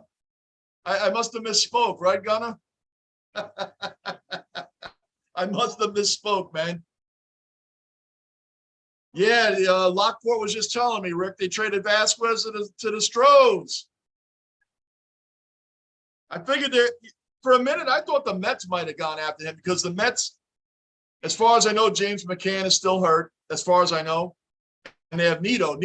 Tomas Nito is a great defensive catcher, but they don't have any hitting catches either. I thought the Mets actually were going to go after Vasquez because McCann and Nito get no hits, 0, none. So I thought they might have been players for him. I didn't think the Yankees would because they have Trevino, and the Red Sox are not trading anybody to the Yankees. That's just not happening. It's just not happening. The Red Sox fans are pissed now that the Yankees got Benintendi. They're pissed about that. And he came from the Royals at this point, so there's no way. But Rafael Devers, they're going to lose fans. I promise you. If they trade him away too, like Mookie Betts wasn't bad. And Bogarts, by the way, is like a severely underrated shortstop. That guy's a great player as well. So if they wanted to send Bogarts and Devers over here via another team, that would be fine with me. I think Devers at third base is a freaking heartbeat. Guy could hit, and he's a big Yankee killer anyway. Yeah, Rick, I do. Why wouldn't they look at him, man? They're Nito again, great defensive catcher, but I mean, they have nobody that can hit. They need catchers that can hit on that team. And DeGrom's back tomorrow night. Now, if my co-host comes on with me tomorrow night, he's a diehard Met fan. We may do the DeGrom game tomorrow night. DeGrom is back. He wants to do it. He helps me out a lot on the show. So I got to give him his Mets once in a while. I know if he's watching, you know what I'm talking about, Lou. But, yeah, Gunner. I mean, that's the phrase of the year. Misspoke. That is it. I just misspoke. That's all. Just misspoken. Of course, Ciampa was going to win. We knew that. Come on, man. I love it. Love it. So, yeah, I'm interested in seeing else who the J.D. Martinez, did the Red Sox get rid of him too? I know they were talking about moving him, and there's some National League teams that definitely need a DH. I think they were planning on moving him also. Boy, they have to be sellers. They have to be sellers this year.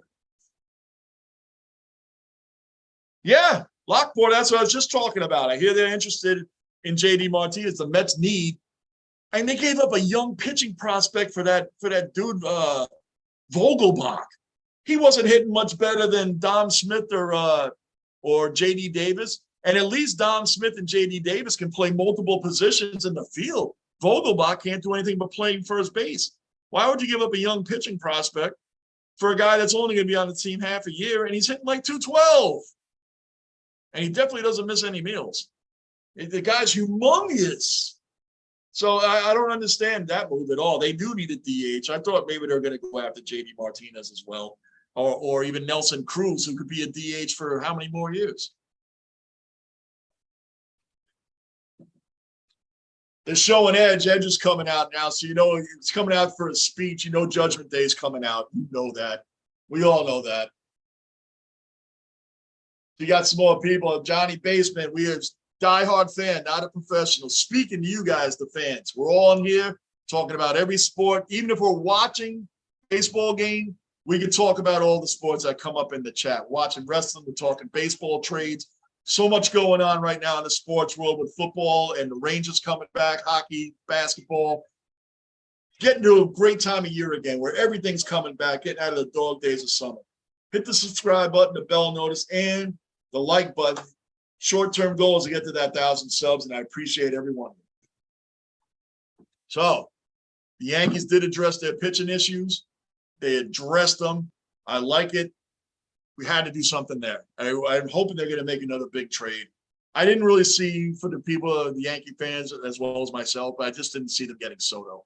And if they did, there's no way they're going to put, with the money they have to pay Aaron Judge, which is probably going to be close to $400 million, and then the money they have to pay Soto, you're talking about investing like almost $800 million to two players on top of what they're paying big money Cole. Can't beat the Royals. That's like $1 billion reinvested in three players. They're not going to do that. So Soto's out of it. Judge's got to be staying. He's got to be staying.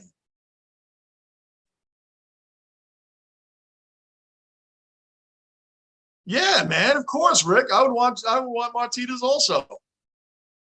I don't even hate that. I grew up in the New York Mets household. I'm a Yankee fan. Grew up in Mets. I like the Mets. I have no problem with the Mets. They have nothing to do with the Yankees. A lot of Met fans hate the Yankees.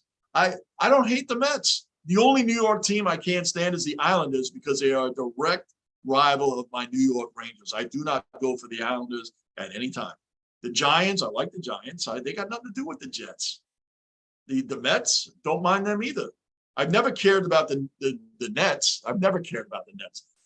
I don't even know growing up of any Nets fans until recently with KD and Kyrie and Harden at the time. I grown up in New York. I knew fans of every other team, including the New Jersey Devils. I knew diehard fans of the Devils. I never knew any Nets fans growing up. And at the time, they were Jersey Nets. I never knew any Nets. I never knew any Nets fans.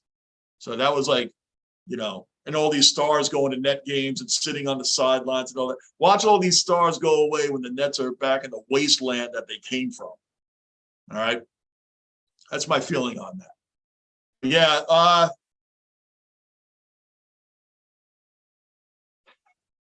What's up, Gardini? We're doing wrestling tonight, but yeah, the Yankees are always the number one topic in this room, man. Love the Yankees. You know that. But we do wrestling too, man. We do wrestling, Yankees, Jets. We're doing Buffalo Bills. We're doing the whole thing. So Monday Night Raw is on. Plenty of my subscribers are big into wrestling as well as myself. So we do it all on here. It's in the basement, Gardini. That's what we do. That's what we do here. Monday Night Raw, Friday Night SmackDown, Yankees during the week. We do it all here. We have guests on the show. The live stream's been starting to pick up big time, man. It's an all-sports stream. That's like Lockport said it, man. It's an all-sports stream. We'll be back here with the Yankees. Don't worry. Don't worry. We talk it on here anyway. You're on here enough, Gardini. We talk about the Yankees too.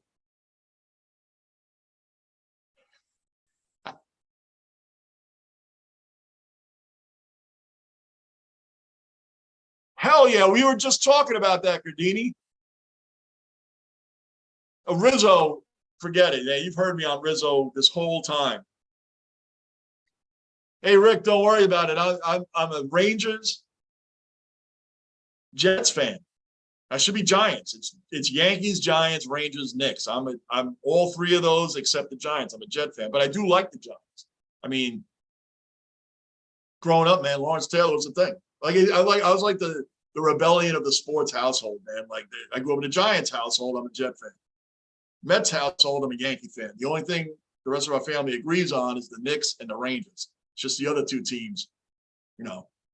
My rebellion from the Giants, being a Jet fan, I watched the Giants and my whole household was all Giants, watching them win all those Super Bowls, and Lawrence Taylor and Phil Simms and Dave Meggett and that Harry Carson, Gary Reasons, Carl Banks, George Martin. I can go on and on, man. They were incredible, incredible teams. Amazing. Growing up, and my Jets had the sack exchange, and we couldn't even get into the Super Bowl. One of the top defenses back then, we couldn't even do it. So this is my life. So I get it, Rick.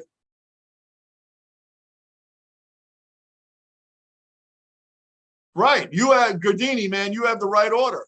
You have the right order. It's growing up in New York, you Yankees, Giants, Rangers, Knicks, Jets, Mets, Nets, Islanders. And again, I always say it, I've never known any Nets fans until the bandwagon was recently. And they're jumping off the bandwagon because the Nets have never won. But that's the order. You actually have it down. I'm Yankees, Rangers, Knicks, Jets. And Rick there has just admitted that he's Yankees and Islanders. So it's weird. And I grew up closer to the Nassau Coliseum. My co-host Lou is a Mets fan, and he grew up in the Bronx. He's from the Bronx. He's right there, right by Yankee Stadium. He's a Met fan. Who can figure this stuff out? Who can figure it out? Bill Parcells is a legendary coach in New York for the Giants, of course, and even taking the Jets from 1-15, and 2 years later, when he took over the team, they were 1-15, 4-28 between 95 and 96. That a Rich Kotite horrible experience. The Jets come in under Parcells. He took them to 9 wins his first year, from 1 win to 9 wins. They just missed the playoffs, losing the last game against the Detroit Lions, where Barry Sanders did get his 2,000 yards that year against the Jets in the last game. How do I know? I was in Detroit and I was there live. Saw it. Barry needed like 170 something yards, and the Detroit fans there were like, "Oh, he'll never do it." I'm like, "Don't worry, he's playing the Jets. He'll get it done. He'll get it done," and he did. But anyway, in those 2 years, 90s, from 1-15 and 96. 1998, the Jets were 12-4, AFC Championship game, one of the top teams in the NFL. That's what coaches like that do. Just like that.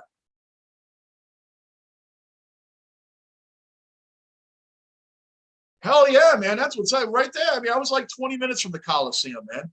20 minutes. For me to see the Rangers, I had to get on the Long Island Railroad and go right into Madison Square Garden, and to see the Knicks. But when I grew up, the Islanders were the team. They were the team for that pocket of time. They were the team. I was just a Ranger fan.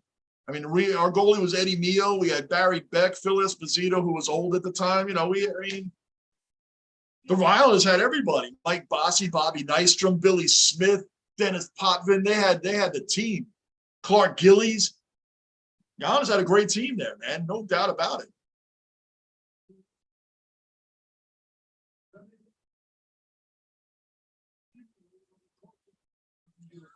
Wow, you guys are going in now.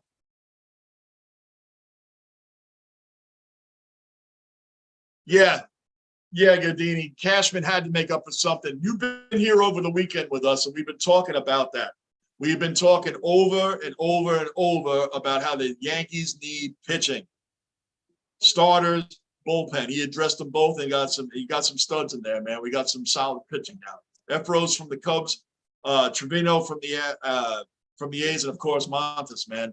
Montes has like a 2.9 ERA since May.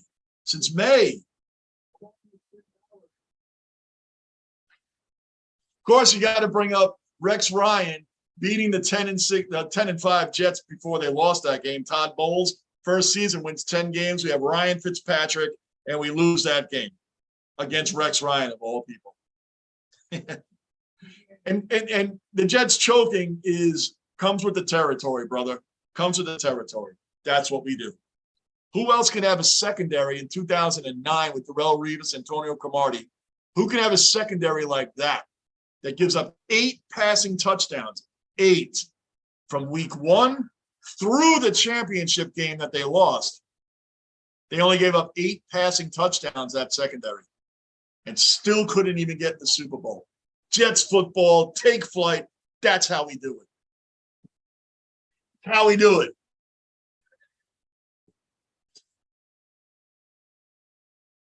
Hey, Edge just came out, gave a monster speech, and Judgment Day didn't come out.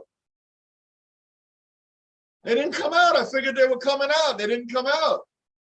Well, anyway, seeing Edge at SummerSlam was incredible. I got up. I was all ready for something to happen. Nothing happened.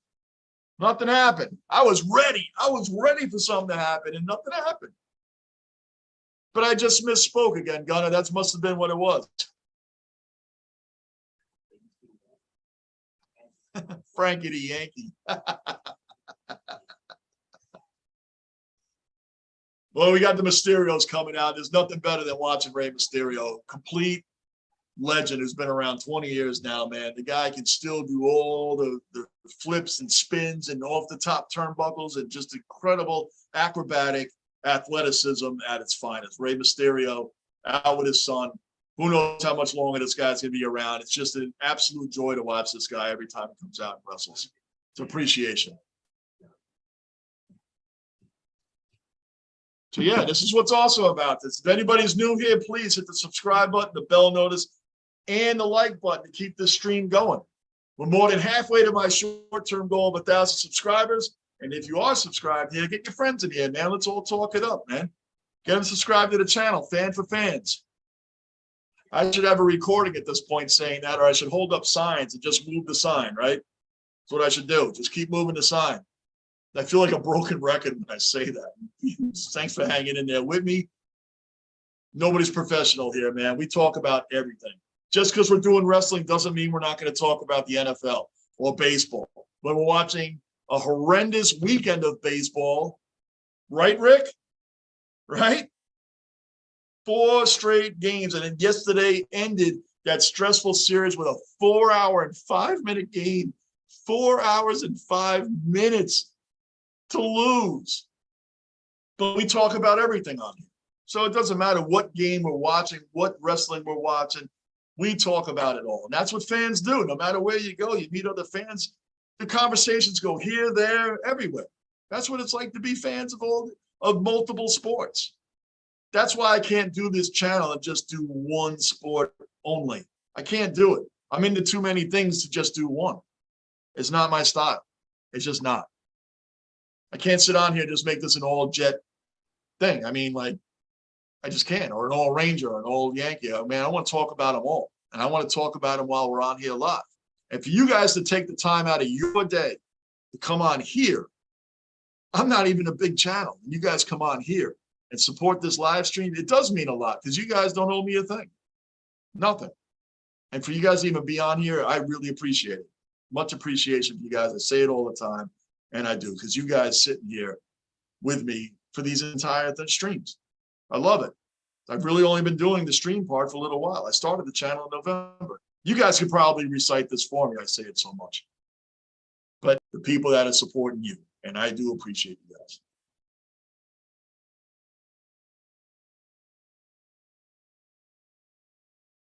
Oh, Rick, I know. You know what, Rick? Because I still, dude, that was such a horrible weekend of games.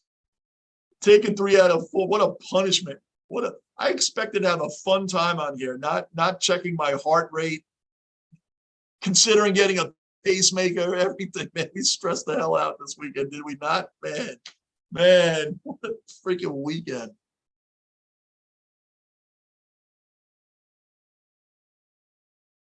Oh yeah, Gunner. I listen. Gardini, I promise you, Gardini, I'm gonna get on Logan Paul in a second, brother. The jet thing, Gunner, the jet thing.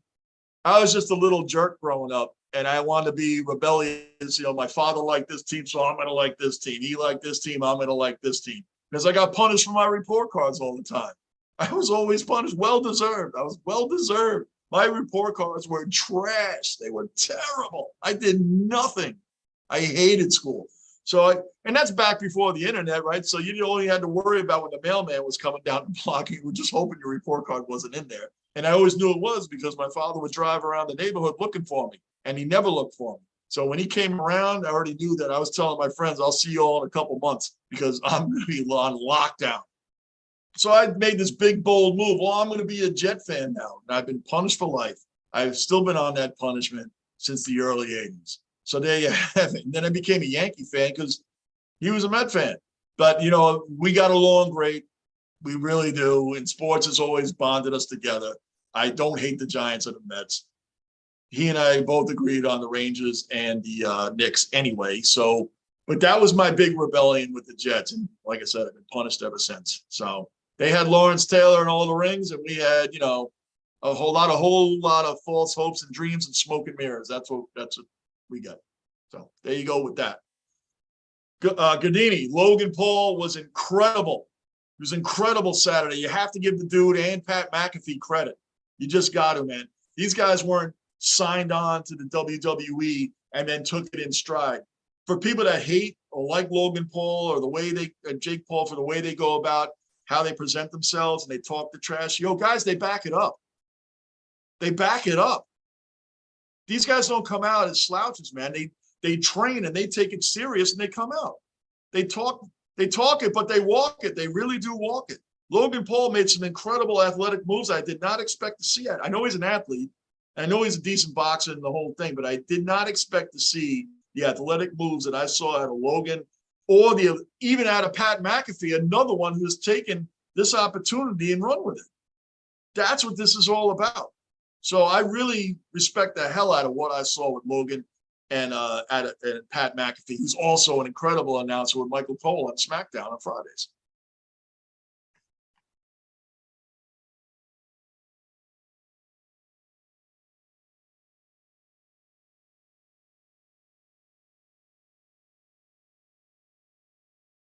Really? They're getting Quintanas, the Cardinals? Wow. There's got to be a lot of the Mets haven't made any moves either. Boy, I'm going to be looking at a lot when Raw is over, man. That's for damn sure. We're looking at a lot of this.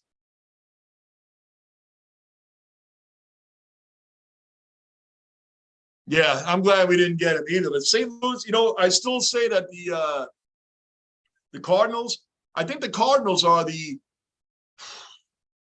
I got to say, man, they're my dark horse to get Juan Soto. They always seem to be in the mix for all these players. They did land Paul Goldschmidt. They landed Arenado. They went into Stanton sweepstakes. I know they did that. They didn't get them, but they're always right there. The Cardinals are always right there. They just kind of just a little behind the big talkers like the Yankees and the Dodgers and, normally the Red Sox. The Mets are being a little quiet right now as far as I know at this point. So that's a little strange there, man. I think St. Louis is going to land Soto. I don't think the Dodgers are going to land them. I think St. Louis is going to land them. I don't know who else is really honestly in it. I don't know if the Mets are in the Juan Soto thing at this point. Are they? I don't think they are. I think it's really down to the Cardinals and the Dodgers at this point.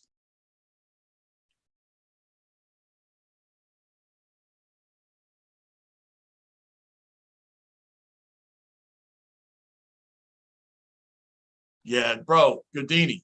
We talk about this all weekend. Me, Rick, Gunner, Lockport, we've been talking about this, man. The Houston Astros are a problem for the Yankees year in, year out. Forget the cheating.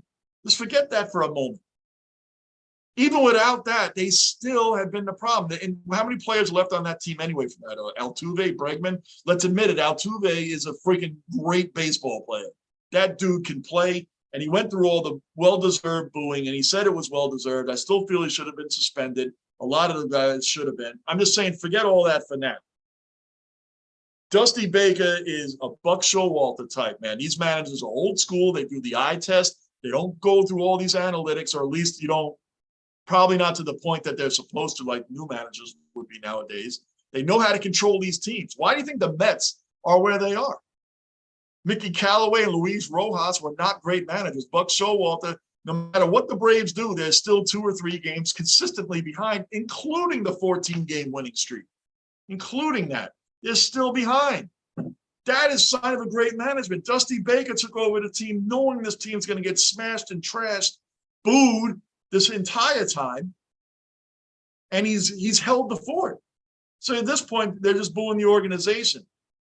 The Astros always beat the Yankees, man. This year, we're 2-4 against them. We shouldn't be, man. That's why I said the Yankees can't win with this team. When are they going to win? We got to make it to the freaking World Series. We haven't even made it there since we last won one. It's a joke. Even the Rays have made it. Even the Tampa Bay Rays have made it. All the top teams that have been in the American League the past few years have been the Yankees, the Red Sox, the Astros, and the Rays. For the past handful of years, that's been the teams. And all of them have made the World Series, won it or made it, except the Yankees. Why? Because they relied too much on the home run ball. They didn't have the right pitching, and they didn't have any small ball players. No one could drop a damn bunt except Brett Gardner. No one could work a count except Gardner and DJ. Okay, DJ could too. But it's home run and nothing, and that's why I don't make it. All those other teams rely on a little bit of small ball. Why do you think the shift is going on? Why do you think the shift is so popular now and it wasn't popular years ago? Because no one bunts anymore. No one bunts. No one looks to move a runner except for going for the home run. That's why the shift works. No one knows how to bunt anymore. No one does it. That's why they had this. They would have never had the shift in the 80s or the 90s or even in the 2000s. The shift came around because no one does this anymore. It's home run or nothing.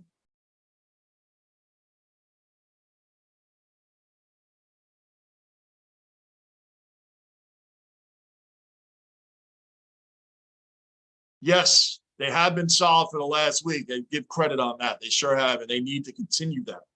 They need to continue that. They're finding a spot for Chapman. They have to find it.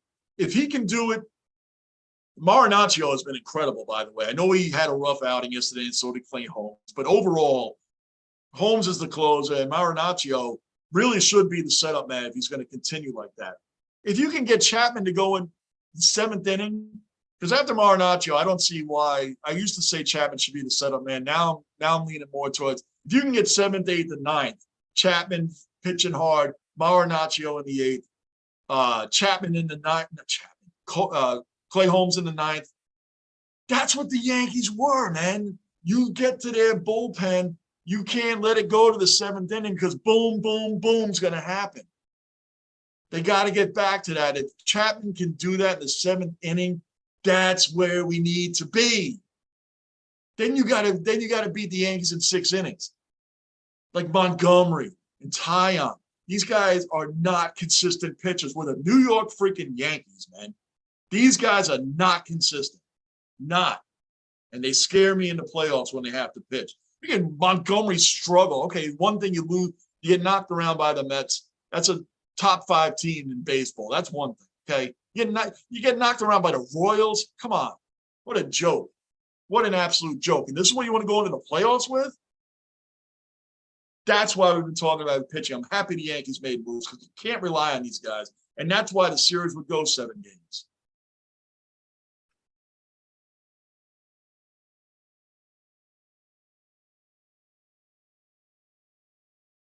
Yep. Yeah, Vasquez and Mancini are doing exactly that. So, yeah, we're going to go 7. We're definitely meeting the Astros in the playoffs because anybody else Houston plays, who's going to beat them? Blue Jays? Blue Jays are a weird team. I don't know how to ever figure them. They were supposed to win the American League East this year, right? The Blue Jays were supposed to win it. And they're never in first and they're never in last. Anybody know the Primus song, Jerry Was a Race Car Driver? That song should be about the Blue Jays. They never did win no checkered flag, but they never did come in last, right? Jerry Was a Race Car Driver. That song, in baseball terms, would be the Blue Jays. They're always right in the middle. Never got no checkered flag, never did come in last. That is such a classic song and a classic line, and that exactly describes the Toronto Blue Jays. So I don't even know what to say about them.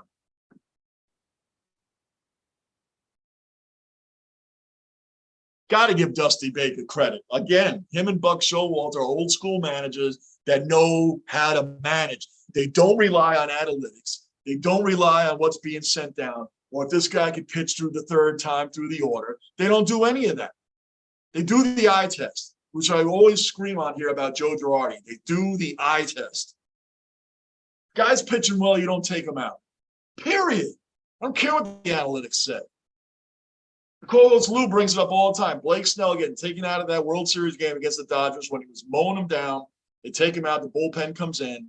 And what the analytics don't show you is that the morale goes up on the team that couldn't hit the guy that just came out. And I'm talking about when they take him out early in the game. Fifth inning, you're taking a guy out that's only giving up a hit or two. Morale goes up. Now, all right, now we can start hitting the bullpen because he took the starter out. I mean, that's obvious stuff. That's obvious. Obvious stuff. So Baker and Showalter have earned the respect not to do that, even though neither one of them has gotten that World Series ring. They're like, both of them are the Marty Schottenheimer. They're like that. Incredible coaches, got the players' respect, got the respect of the league, and they just, for whatever reason, have never won the big one, but who cares? I mean, you do care, but you know what I'm saying. You want guys like that. Showalter's doing incredible for the Mets, and Dusty has been doing amazing for the Astros. And you know what? The Yankees need to win the World Series this year, period.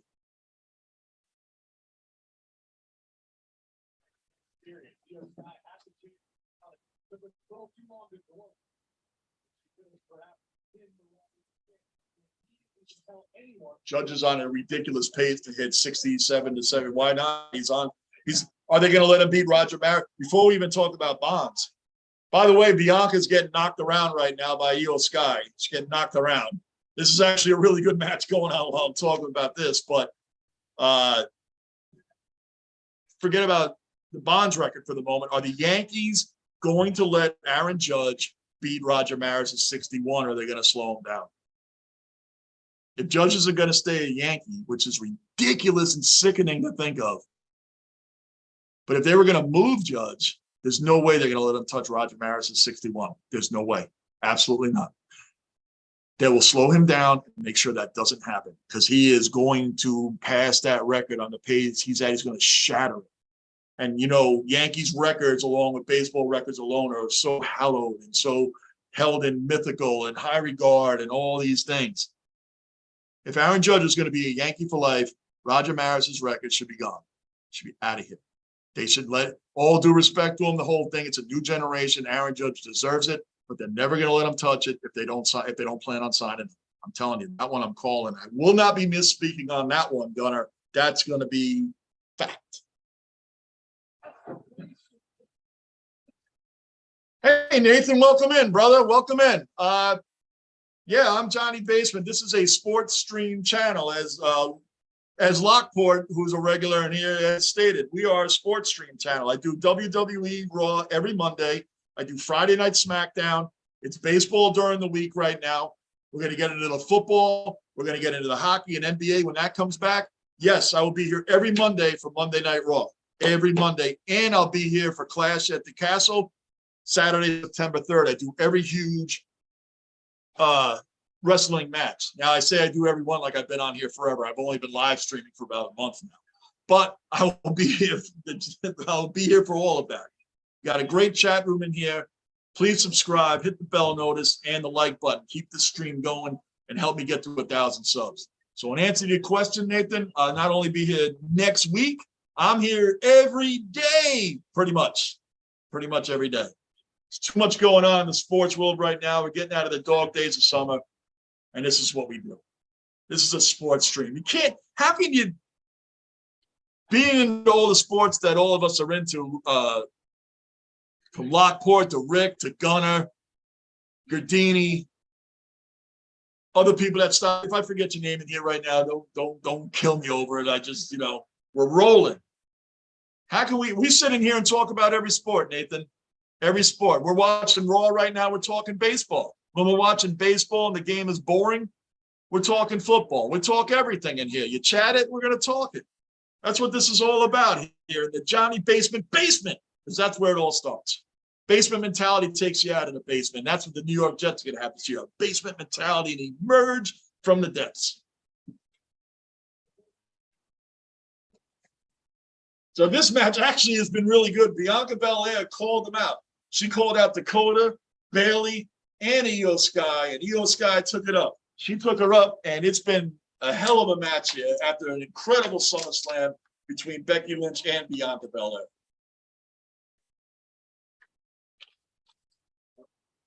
Absolutely incredible.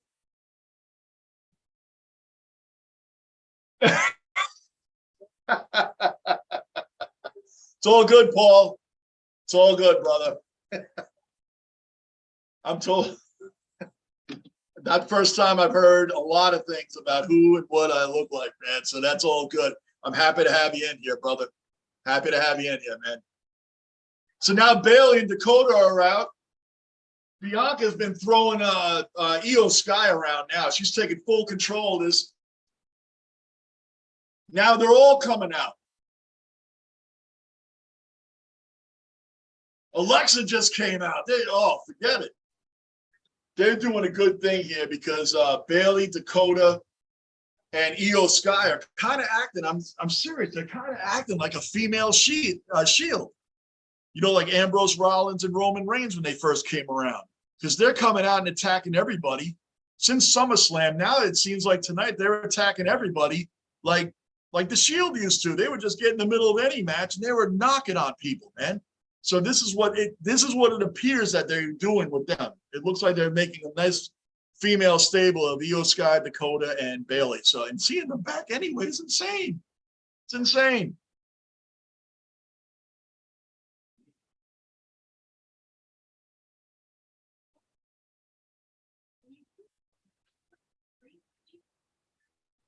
Oh, you're on the Ford Rollins match right now, Nathan? Yeah, you got some catching up to do. So, but you're watching an amazing match. The Rollins Tez Ford, that was an incredible match, man. That was a really good one. Way better than I didn't even know they were doing that tonight, because I was watching the Yankees right up until Raw started.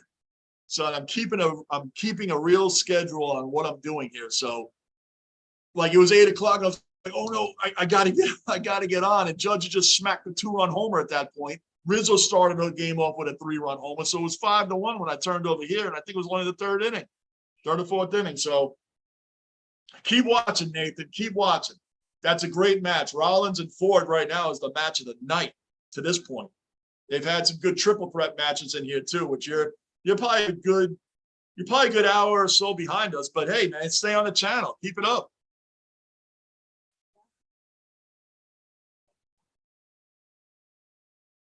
Yo, Jose Trevino, Godini, man. Jose Trevino has been a great hitter for us, man. What is he hitting, like 267 right now? Higgy can't hit. Higgy cannot hit. But he wasn't kept here. We got rid of Sanchez because Sanchez was a disgrace behind the plate. Higashiyaka is way better than Sanchez. We know it. He's a great defensive catcher. We weren't looking for Higgy to hit. Be honest. We didn't expect Higgy to hit. We give him a pass. When Yankee fans come at me and say, oh, you're always on Gallo, but not Higgy. Yo, Higgy, we know what we have with him. He's a leader. He's great with the pitchers. He's great defensive catcher. He's the one that gets a pass for hitting 187 or 185, whatever he is right now. He gets a pass. That's not what we kept him for. We held on to the Gary Sanchez project for how long? Waiting for him to get back to 2017. How long did year after year after year, the Yankees accepted horrendous, not bad, horrendous play behind home plate. It was horrendous play. Just so we're waiting for him to get the home run level he had back in 2016 and 17? That's a joke. We're not the Royals. We're the freaking New York Yankees. How do you let guys hang around like that? So Trevino, yeah, I'm loving it. You know what? The guy, you see him in the All-Star game. He was chatty. They had the mic on him. He was talking. Guy's a good player, man. He looks like he's good for the team. I'm liking Trevino right now, man. And IKF for that matter. IKF at shortstop has taken total advantage of the situation he was put in, knowing that the Yankees and their fans wanted Correa. We didn't get him. He comes in. He's hitting 278, no home runs, which you weren't expecting anyway. 35, 33, 35 RBIs. The guy hustles. He plays a great shortstop. And I love the fact that he gives us 110 every game. Another new Yankee that I've respected all season long. So we didn't know what to expect because we didn't get Correa. Somebody flipped out.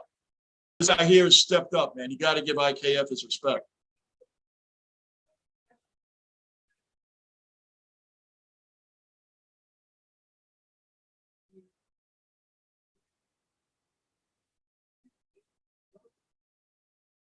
Yo, Nathan, yeah, Sanchez may be doing well in Minnesota. We're just going off on what he didn't do here. Maybe he doesn't have the pressure that he had here. Here in New York, he just wasn't getting it done. If you had the Sanchez we had, you wouldn't like him right now. And Clash at the Castle, brother. Clash at the Castle is a watch party here. It's not going to be just me. It's going to be jammed in here. We are going to have a huge watch party. Clash at the Castle. That's going to be not only a great event, but it's going to be great right here on the Johnny Basement channel. This is going to be super fan night that night, man. September 3rd. Everybody, please be here for that. You will not be disappointed.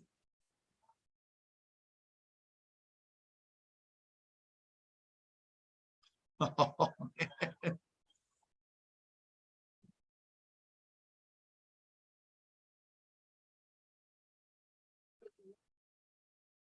Yeah, I agree.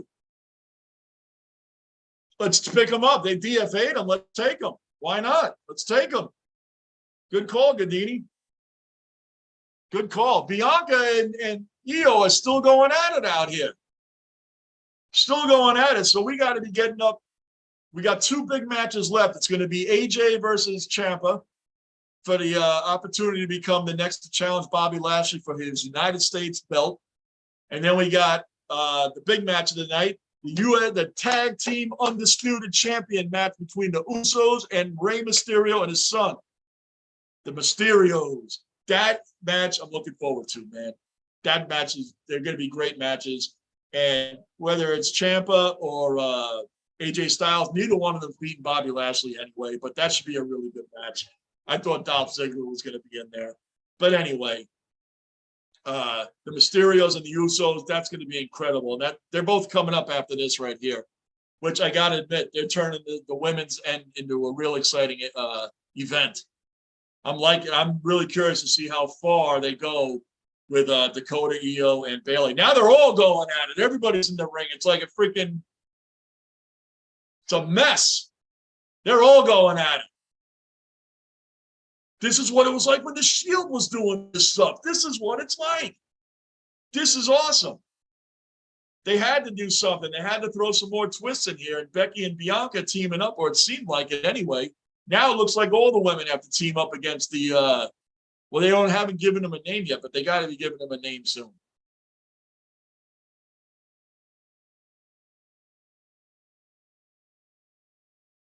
Gadini, we'll see you tomorrow night, man. Thanks for stopping in, and always thank you for your support, brother. I really do appreciate you, man. Thank you for stopping in, man.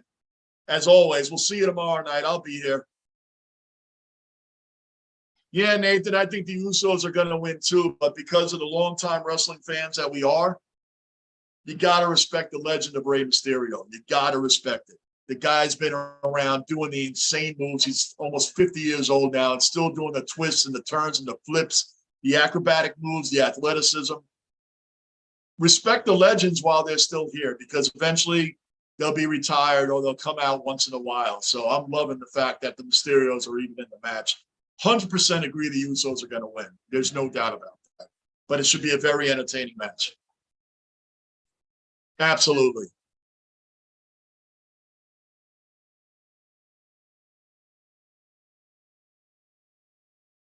Yep. They're building up the women's end now, man. Making this whole stable. I agree. Making all this mess and bringing back Bayley and Dakota and Io Sky, bringing them back. That's huge. That's huge. They needed a boost over there. They definitely needed a boost in the women's area. And you still got Ronda Rousey and Liv Morgan. Ronda, if you watch SummerSlam, she won that. She definitely won that because Liv tapped. There's no question about it. She tapped way before the ref, as usual, wasn't paying attention because Liv didn't even have Ronda in a pin. She didn't have a pin. Ronda just happened to be arm barring her. She had her in a great arm bar, right? And she just happened to be on her back, and because her shoulders were down, Liv wasn't even pinning her. She wasn't even pinning her. She had a pure arm bar. She won the match. Liv was tapping. And they gave it to Liv. That they got to rematch that and rematch it immediately.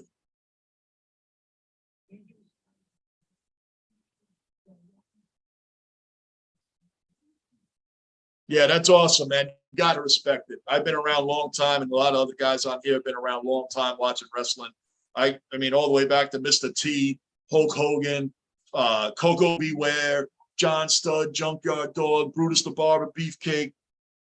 I mean, I grew up through them all, right through DX, Stone Cold, The Rock, Road Dogg. I mean, that was a great era. And then we moved on into the era that we have now. So when you have a guy like Mysterio, who's been around for 20 years, I've said it on here a bunch of times. I said it at SummerSlam.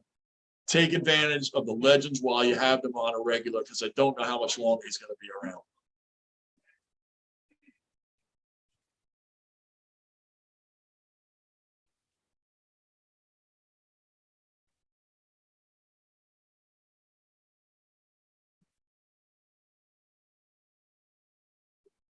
Do I think who's going to follow up, Nathan? I got on a roll, man, so I don't know. Either you lost me or I just lost track, man. Who's going to follow up? Was it something on the TV just now when they were talking? When I was talking, I think I just missed something because I don't know what you're referring to at the moment. What do I think who will follow up? And anybody else, if you're new here, bell notice, subscribe button, hit the like button, please. Keep this channel continuing emerging from the depths of the basement, moving to 1,000 subs. That's our short-term goal here. And of course, as you get the 1,000 subs, we're moving beyond that. But I'm Johnny Basement. I am a fan speaking to you fans. I am not a professional, not even close. I'm just a diehard sports fan. That's why this channel is sports streaming, period. We talk about everything. Regardless of what we're watching or what I'm doing, we're going to talk about anything you guys want to talk about. And that's what I love. That's what fans do. You watch a football game with your friends, you start talking about baseball. You start talking about hockey. You go back to football. Talk about wrestling. Talk about stuff from the past. That's what makes sports unite everybody. It's like you talk to other fans. It's like you've known them for years. And that's the bond that sports brings. And that's what we do here. It's a sports streaming channel. And I'm taking that from you, Lockport, because you said it's a sports streaming channel, and you are 100% correct. Yes. Yes. Okay. Now I'm with you. Yes, I do think they got to give Bailey, Dakota, and Io Sky a name. It's got to be like the Women's Shield. Well, they can't call it the Women's Shield, but that's what I'm looking at it as right now. Doesn't it remind you of the Shield? That's what they were. Ambrose, Rollins, and Reigns. I'm sorry Ambrose isn't still in the WWE. I think he's in AEW now under Jon Moxley. I don't watch the AEW. I'm just WWE loyal. I just stick to the WWE. I'm into too many sports to start turning around and getting into AEW. I know Chris Jericho's over there and Daniel Bryan, and God rest his soul, Luke Harper went over there. I don't know what his name was over there, but I know, we all know the tragedy behind him passing away. But they have to come up for a name if they're going to keep them like that. And these girls are going to come out and attack other matches like the Shield did. That would be awesome. It's a great twist to put on it. That's my opinion.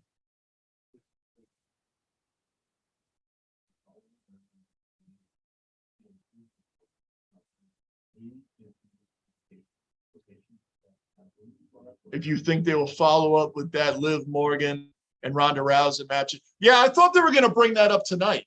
That's okay. Thank you. Because Nathan, the more you're on this channel, the more you'll see me tail off on something else. And then when you ask me a question, I lost track of what we were talking about the 5 minutes before I started rolling. So yeah, they haven't addressed it tonight. They haven't even brought it up in the beginning. So they probably, because Liv is the SmackDown Women's Champion, it'll probably get addressed Friday. That's what we're thinking. It'll probably get addressed then. How they didn't bring it up at all, though, I don't know. They have to rematch that immediately. If you didn't see it, you'll see what I'm talking about. Liv tapped out. Ronda got robbed of getting her belt back. That's how I see it. So it's probably going to be addressed on a SmackDown issue on Friday night, which I will be here also every Monday, every Friday, right here in the basement. for wrestling. And during the week, it's all sports. Yankees. My co-host Lou, you'll see him on here as well. He's a diehard Mets fan. He's begging me to do the Jacob deGrom tomorrow night. Jacob deGrom's first game back. He wants to do it. He wants to talk about it. But again, no matter what sport we have on, we're talking all sports, and it's fun having Lou on. Lou is a great dude to have on here. Shield Maidens, the Shield Maidens, contact them, man. Contact WWE, contact Triple H. That's a pretty cool name, the Shield Maidens. I like that. That's pretty cool.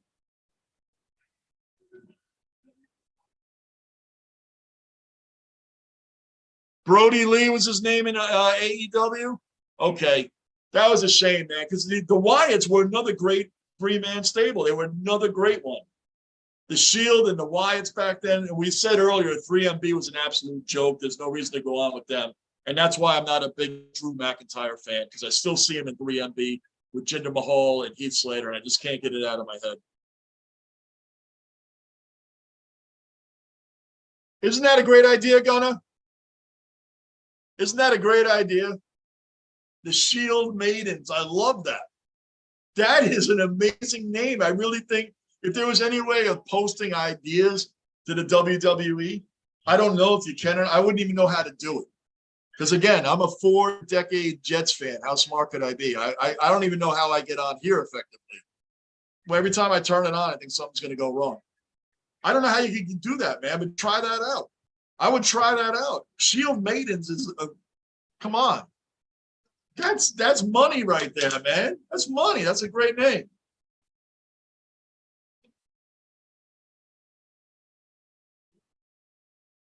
Ziggler coming back, Nathan, I liked it. You like how he was messing with Theory when he came back on Raw? He was always messing with Theory, which I was so happy Theory didn't get anything at SummerSlam. He didn't get anything.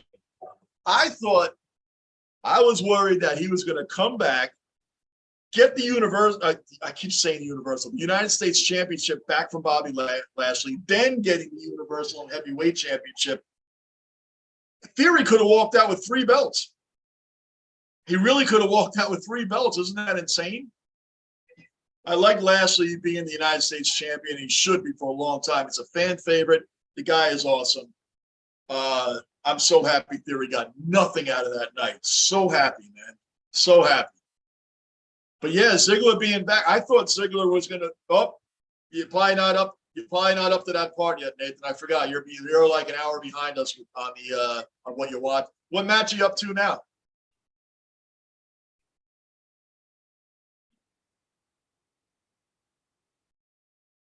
All right, we're going now with the contender match 2 challenge Lashley, a Clash at the Castle, where we're having a monster watch party. I'm going to promote the watch party every day, September 3rd, Labor Day weekend. This basement's going to be jam-packed. It's going to be a lot of fun. It's going to be a lot of fun. And that's just a month away. Here we go with AJ Styles and Ciampa. They're both contending to see who's going to be the one to win today, to lose to Bobby Lashley, because neither one of these guys has beaten Lashley.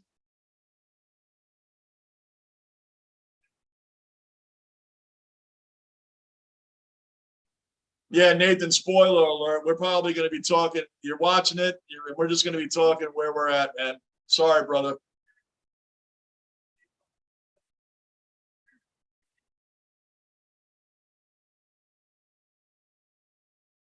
Miz is out there too. So is Miz going to mess with AJ? He's out there with Ciampa, who always backs Miz up every week. He always bailing Miz out, right? So he's probably going to be backing him up in this. If AJ, he's going to interfere. He's definitely going to interfere because AJ and the Miz have problems. They already have beef. And Ciampa looks ridiculous. They came out in that gear on SummerSlam. It looks really bad. Oh, Booker T's on that. Is another legend. Booker T. I liked when Booker T ran SmackDown. Booker T is legendary, man. They should get rid of Aaron Pierce and bring back Booker T running that, man. Even get him in a match or 2. It's another legend. Come on, man. That's old school right there.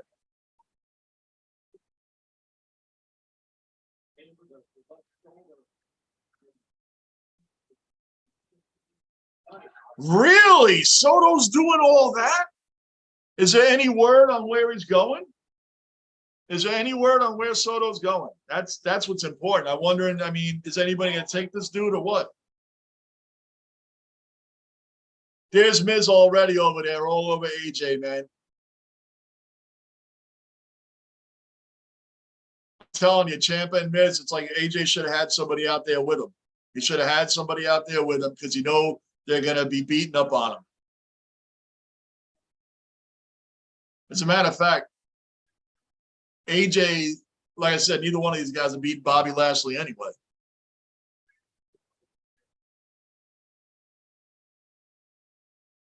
So Scherzer's getting knocked around too. He's getting knocked around. Soto's having a big game. It's just a matter of where they land. I still say Soto goes to the Cardinals. I still say he's going to go to the Cardinals. That is my prediction, and that's where I believe he's going to end up. It's absolutely where I believe he's going to end up. It just seems that way. Ciampa's going off right now on AJ. He's going off.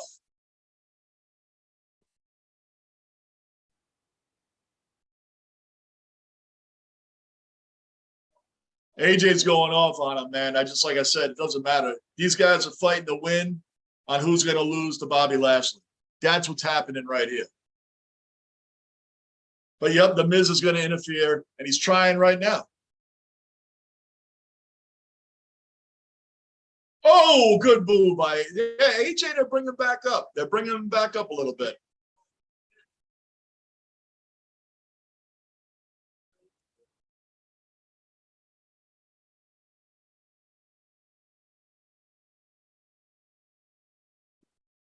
Soto, they're giving Soto a standing ovation. That means he's leaving. That means he probably just got traded and we don't know about it yet.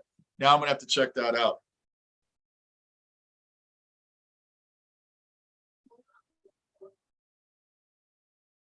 I barely typed the first two letters of his name and Juan Soto popped right up. Isn't that great? It's like a mind reader.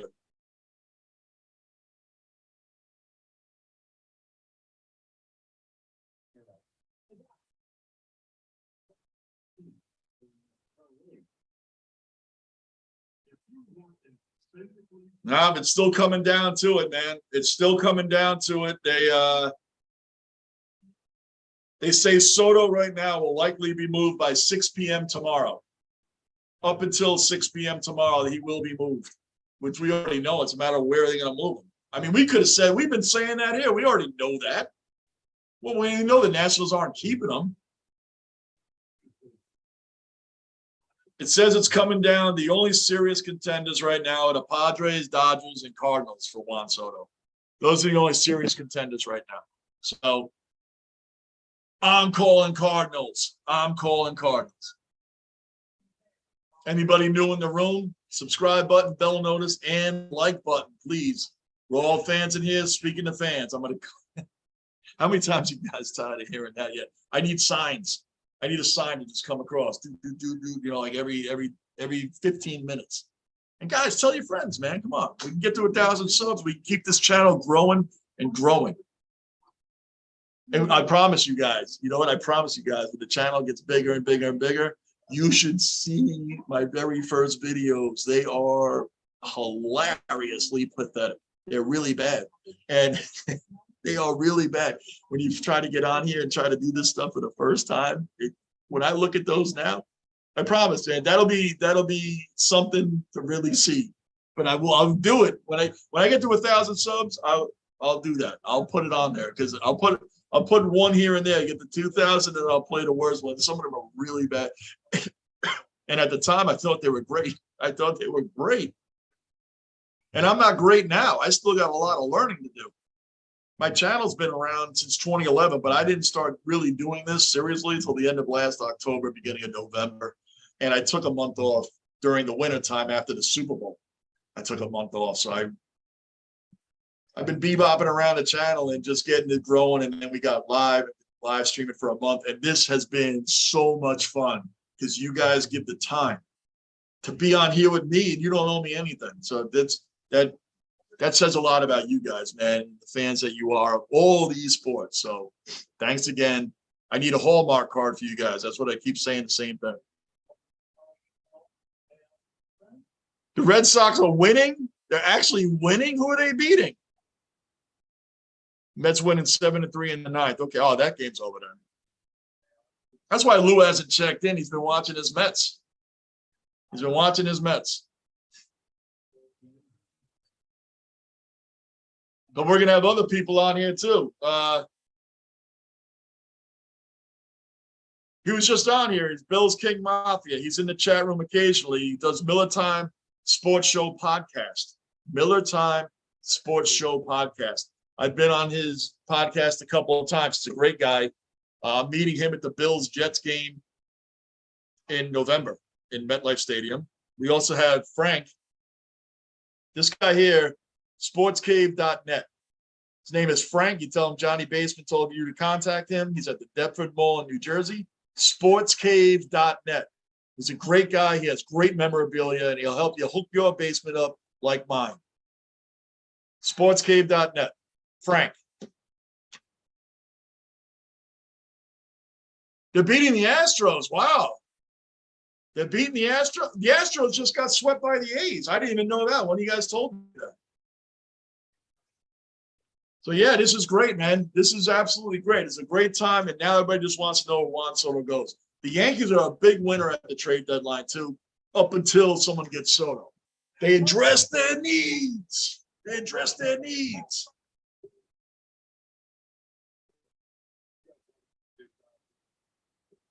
AJ, they're trying to move along. So this is a little bit interesting. He is the 3-time United States belt holder. He has 3 times he's gotten that. So they're moving him along. I'm curious to see, but I just don't see Bobby Lashley losing that United States champion belt. Unless he's going to go on and want to challenge Roman Reigns. That would be something to see. Bobby Lashley against Roman Reigns. I'd rather see that over Drew McIntyre versus Roman. I want to see Bobby Lashley in there again. I want to see him going for the title again. That would be an incredible match. Oh, Ciampa had a great move from behind, leg over the back, neck breaker. Almost had him. Miz yelling at the ref. Miz is going to get involved. Miz got beaten down earlier, man. He got beaten down. That's like Logan Paul when he jumped off the top rope at SummerSlam and landed and broke him right through the announcer table. That was insane. That was insane.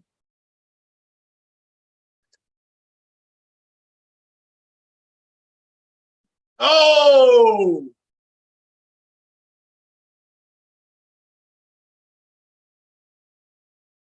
Oh!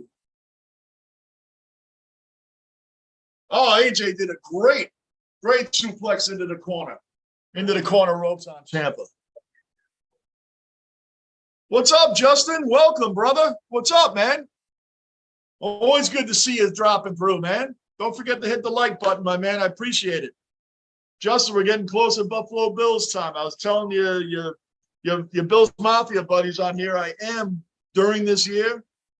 When the Bills are on a Sunday, Monday night football, Thursday night, whatever they're on, I'm going to be doing those games live just for you guys. And I will be wearing my Jets jerseys, but we'll have a great time doing that as well. Yep. Your man Gunner's in here, man. All your Bills Mafia supports this channel like nobody's business, and I appreciate you guys. So I am going to be doing live Bills games because the Jets aren't going to be on at night, but one time versus the Jaguars. And no one's, I mean, that's one Thursday night. I don't even know when the game is, and because like I don't know how that's a nationally televised game. Hopefully the Jets dominate and are dominated. Man, he's about to power slam. Oh, he just did the worst backbreaker on AJ. Yo, that had to hurt. Ciampa had him up in the move, lifted him by the back suplex, came down, smashed AJ's back on his knees. I don't even know how to describe it. If you're watching it, that was insane. And he caught AJ with a knee to the face when he jumped off the top rope. I don't even know what to call that one. Man,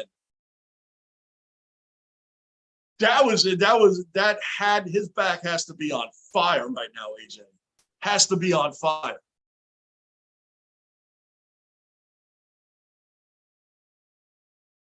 Yo, Ciampa is, I got to tell you, I thought AJ was going to win this match. Ciampa's all over him, man. And maybe for the Miz being there too against Lashley, these guys, either one of them ain't beating Lashley anyway, but that's going to be Clash at the Castle.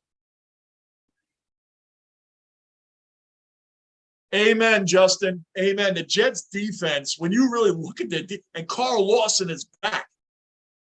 He's a great pass rusher that the Jets got from the Bengals, as we already know. Jermaine Johnson, great draft pick. Sauce Gardner and Breece Hall, along with Michael Carter. Michael Carter is a versatile running back, and he's got hands out of the backfield. Breece Hall is a bulldozer, man. This is going to be a fun season. Jets, 7-9 wins, finishing ahead of the Patriots. Patriots are going to be in the basement.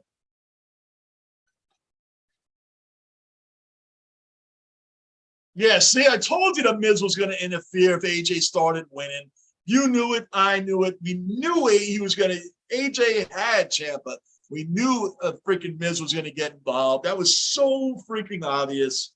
But yes, better be competitive football this year. Zach, it ain't on the Jets defense. It's going to be on Zach and what he can do with the new weapons that he has and the great line he has in front of him.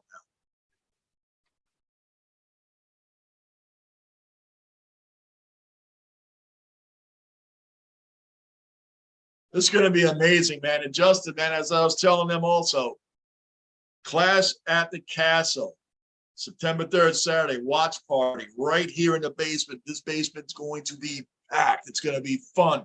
It's going to be a lot of noise. It's going to be an incredible night to watch wrestling right here in the basement. It's going to be a lot of fun. There'll be a lot of people here, man. I'm looking forward to it. Looking real forward to that.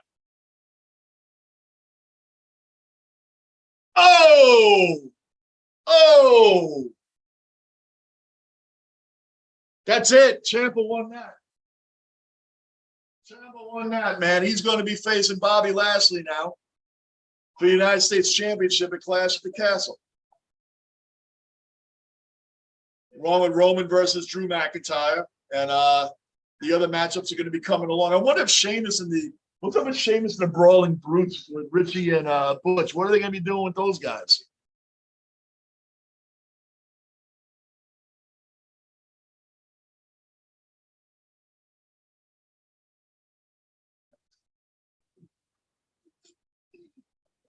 Where is Logan Paul? Good question, Lockport.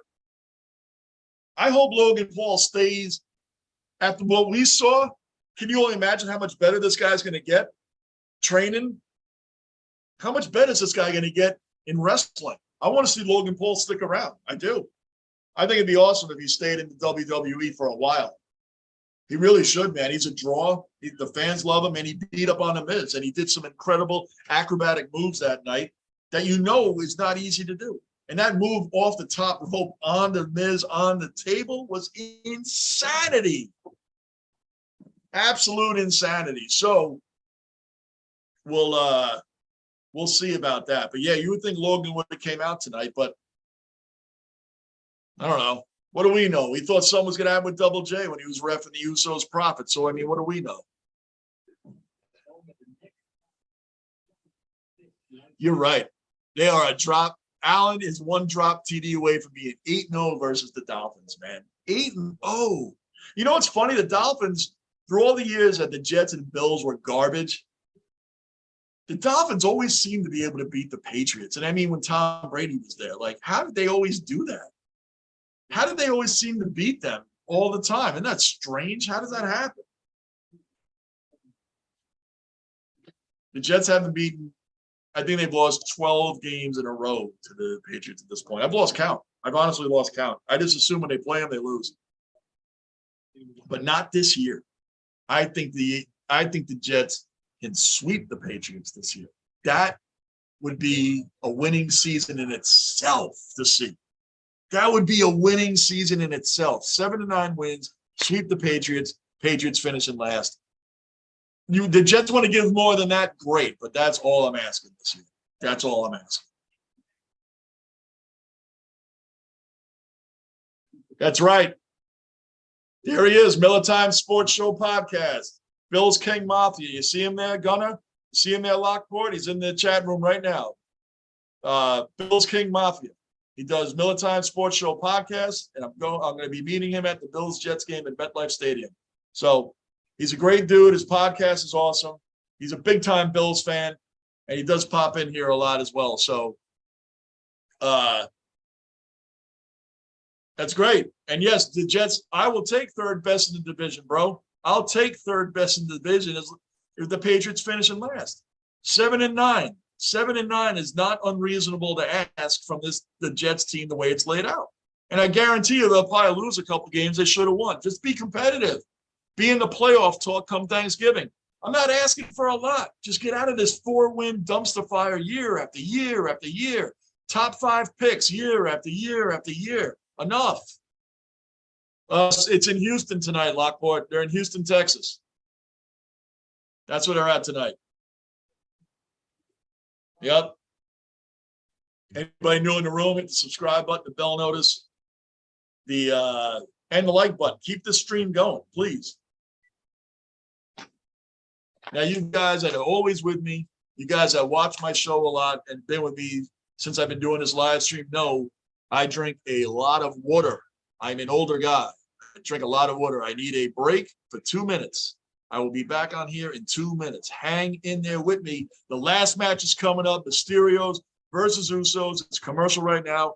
Hang in there with me, guys. 2 minutes. 2 minutes.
Thank you, faithful people. Thank you. Thank you. I'm an older guy. What can I tell you? These are long shows. I'm drinking a lot of water. I don't drink anything else. I do nothing, any of that sort anymore. I just drink a lot of water and occasionally sodas. But man, Raw is a long show. So I am back, and thank you all for hanging in there with me.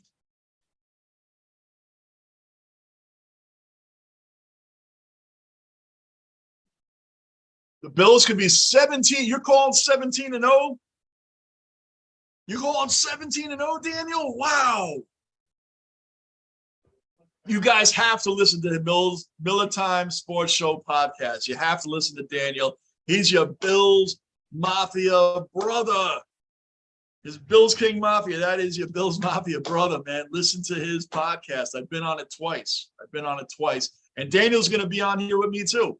He's going to be on here doing NFL previews. He's going to be on here with me and Lou, my co-host Lou Talks. You guys know him. Daniel's going to come on with me and Lou talking NFL previews, AFC East, Bills, Dolphins, Patriots, Jets. We're doing all that stuff. So you will see him on here. Please He's a great dude.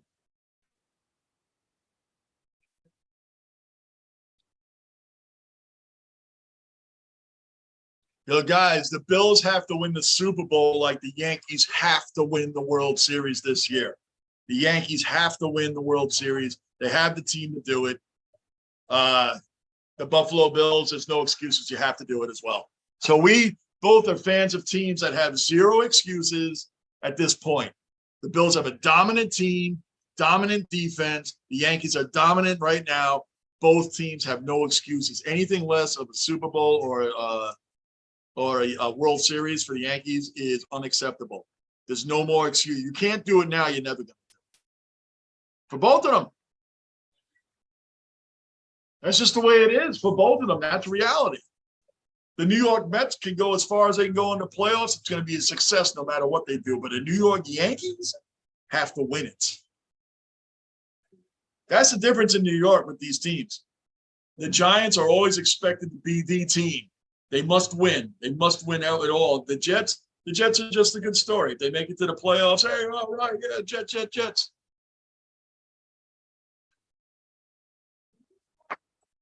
Here we go. Rey Mysterio, Nathan. Mysterios are going to be matching up against the Usos. We know the Usos are going to win this match, but just the fact of watching a legend go at it again, another year of Rey Mysterio is a gift. So let's enjoy this match and see the acrobatic greatness of Rey Mysterio. He didn't go to the Dodgers, right? Come on, man. You don't want to see him on the Dodgers, right? Don't make me pull up my phone again. I think he's going to be on the Cardinals, Lockport. I think he's going to be on the Cardinals, man. Come on. Now you're making me look. Now you're making me look at this phone, bro. You're making me look this up. Come on, tell me he's not on the Dodgers. Come on. The Dodgers are. Everybody hates on the Yankees for buying players and stuff. How about the Dodgers, man? The Dodgers have everybody in them, but they even got Max Scherzer for half a rental for half the season last year. They're always in. Oh, here we go. Juan Soto again. Yeah, I'm looking at this all the time now.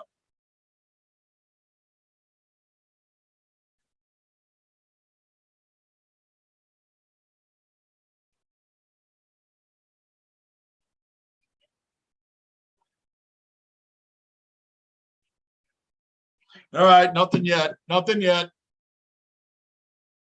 Yeah, but I think the Cardinals are going to get him. The Cardinals are always in it.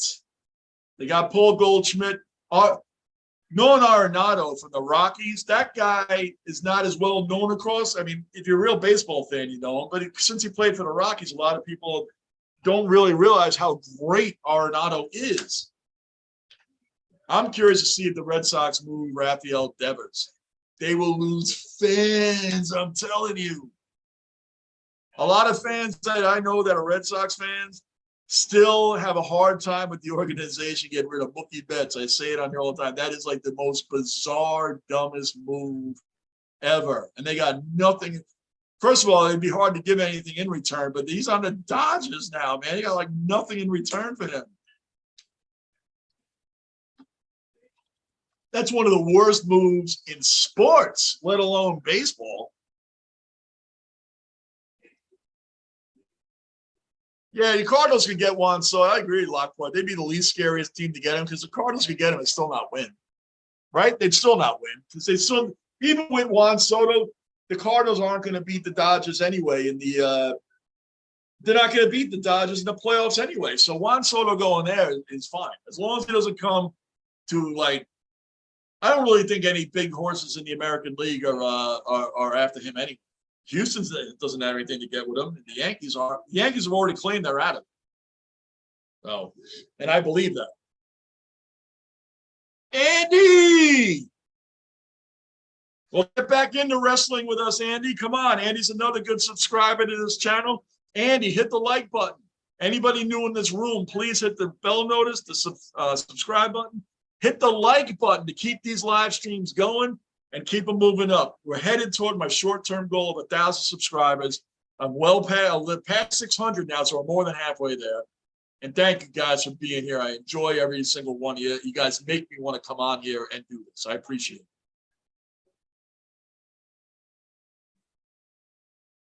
No, Andy, there's a lot of good. I hear you, Andy. Rey Mysterio is wrestling right now. Rey Mysterio is less, and you know, Andy, you've been around wrestling. You know Rey Mysterio is legendary, man. He's in it right now. And there's a lot of good, Andy, if you start watching wrestling again, there's a lot of good wrestlers here nowadays, a lot. I know we're all nostalgic for the old days. Nathan just dropped off the top rope onto Jimmy and Jey Uso both. Andy, you got to get back into it, brother. Every Monday here at Johnny Basement, every Monday is Raw night. Every Friday is SmackDown night. We do baseball during the week because that's a sport of choice. Andy, you've been in my rooms, man. You already know. You already know for the past month we talk about everything on here. Sports streaming. I'm taking that from you, Lockport Sports Streaming Channel. That's what this is.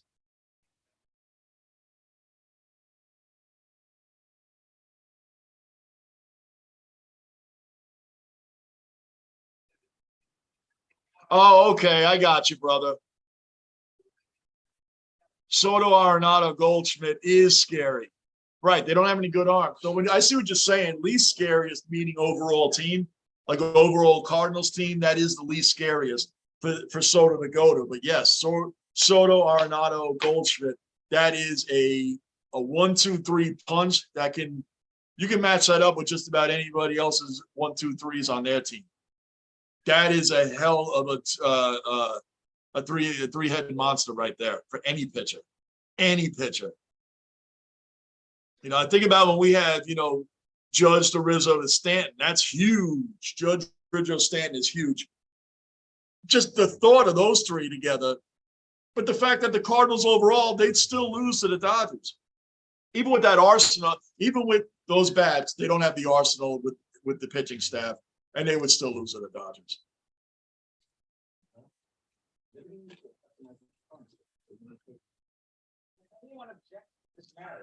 And Andy, you are definitely right. The Yankees have to win the World Series. And I know Andy's a Braves fan, and the Braves themselves are in the middle of a race with the Mets right now. You guys are in a heated race. And you know what, Andy?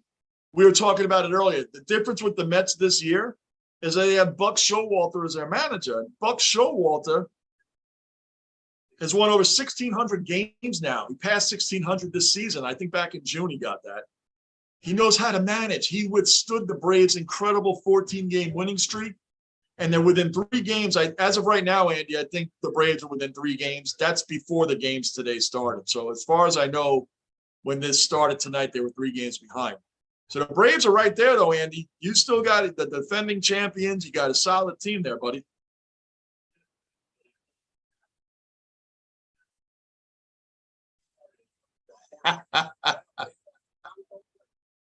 That's right, Gunner. All the predictions are correct with a couple of misunderstandings, missteps, and misspeakings. Everything's always right. Right here, Johnny Basement Network Channel Network. It ain't even a network. It's a basement, and we're emerging from the depths with basement mentalities. Basement mentality, you guys do know, is everything starts in the basement. You're emerging from the depths, moving forward and moving up. It's always a fighter mentality, a basement mentality. And that's what that means when people say, man, you put this basement mentality out a lot. That's what it means. Anything you do starts in the basement. It always starts at ground level. You fight your way out of it. You need a basement mentality, a dog. You're fighting out of it. Short-term goals, 1,000 subscribers. We're going to fight to that. Then we're going to take it beyond and keep this thing going, man. This is fun. Fans to fans. All right, Jimmy Uso's all over Rey right now, and we want to see Rey do some incredible acrobatics, man. Is what we're looking for.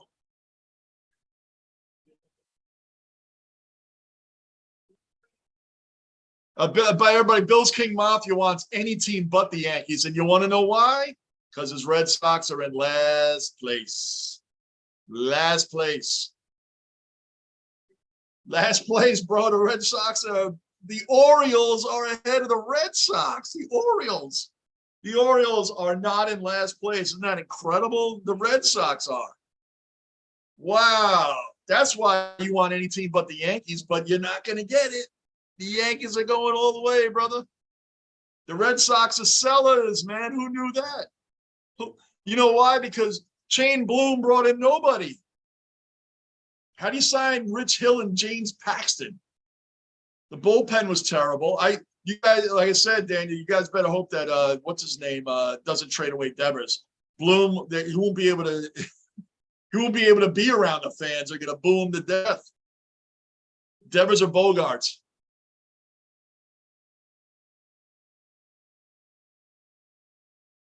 Yeah, you gotta watch Patrick Mahoney. You're right. You're right, Andy. Good call there, man. So we got a Red Sox fan on here and a Cowboys fan on here. How about them apples?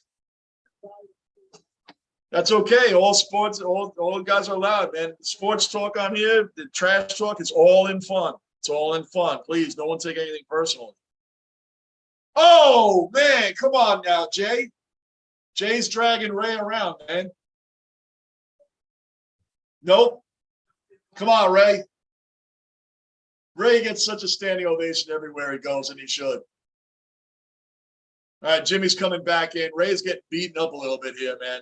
But we already know he's going to bring the acrobatics. There we go. He just reversed it on Jimmy. Nice. Nice. There it is. Here it comes.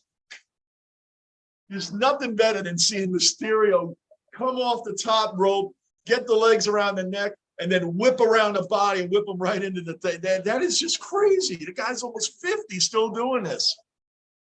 I get hurt walking down the steps outside. How do you do this?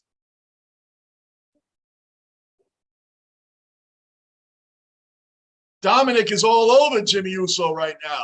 He's coming along, Dominik. He's coming along.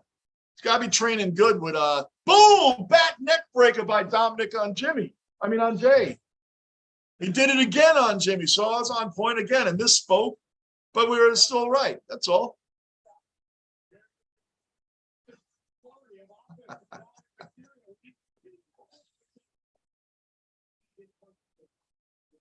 Come on, Dominik. There you go. Good reversal, man. Stand up for your father. This is great. Dominik's starting to make some moves. You can tell he's training really hard with his dad. He's got to be training hard with his dad. Is he doing it? Oh, he almost whipped the kick on him then, but Jimmy got out of it. Nice. Oh, no. No way. Oh. Some of this stuff, these guys have to be going home with some serious pain going on.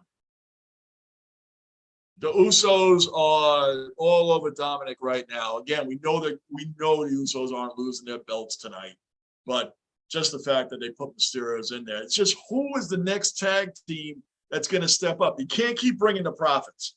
The Profits have had multiple chances. They were former belt holders. Who's up next? The challenging Usos. Who's really up? Who's the next tag team up to step in there against the Usos? Judgment Day? The Viking Raiders, New Day, somebody else? Who's the next tag team coming in to challenge the Usos? The bloodline could be running strong for a long time.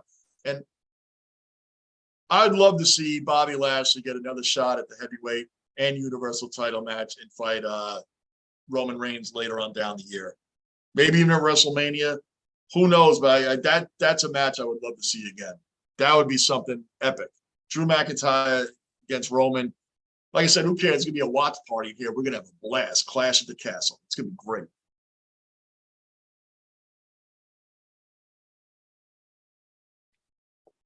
Wow, wrestlers pay for their own health insurance? I didn't even know that. Do they really? I guess they would have to. They're independent contractors. Wouldn't they be considered independent contractors? Seriously. They would have to be independent contractors. They're paying for their own. Yeah, I guess they would be. I never really thought about that, Daniel. I never really thought about it. You guys wondering who Daniel is? He's Bill's King Mafia on there. That's Daniel. Miller Time Sports Show Podcast. That's Daniel. He's Bill's King Mafia. That's your Bill's Mafia brother. But he's not our brother in baseball because he's a Red Sox fan. Red Sox, who are pretty similar to the Jets last year, right? So how's Nathan Eovaldi working out? All the Red Sox fans have made fun of me for the Yankees giving him up. How's he panning out? And Chris Sale. I'll give you this. I felt badly for Chris Sale. The guy worked so hard to get back to his ace form. He worked so hard, and to have that ball break his pinky I felt really badly for him. That really sucks. The guy really worked his butt off to get back to where he was. And to have that happen off the bat of Aaron Hicks and that finger snapping, oh, I feel awful for Chris Sale. That was terrible. Nobody wants to see that, man.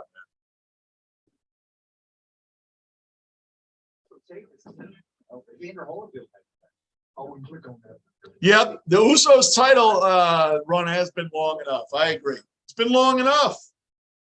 And also, I want to see Roman Reigns or whoever ends up, eventually being the heavyweight title holder. I want to see more matches defending the belt. I want to see defending the belt a little more often than we get to see it. In the past, they used to come out and defend it. Like the Usos are defending tonight. We already know that the Mysterios are not taking the belt home tonight.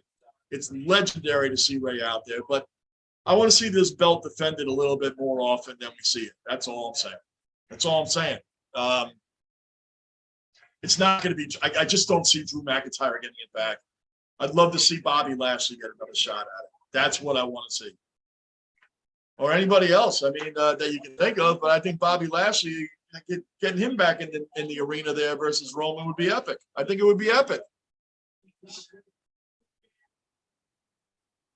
Dominik is in a bad position here, man. All right, he got out of it. Nice! That was a nice move by Dominik. He's starting to wrestle a lot better, man. You can definitely see how his father Rey is rubbing off on him, man, because he's looking really good.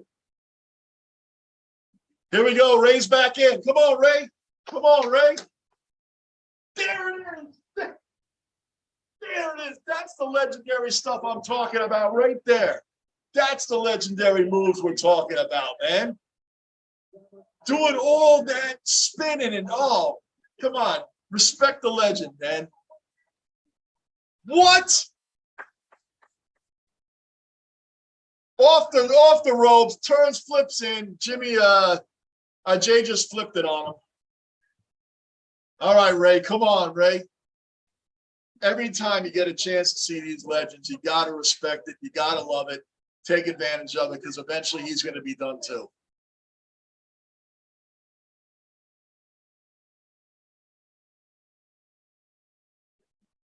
Insane. That's what I'm talking about. There's never a point in my life that I would ever been able to do any of that.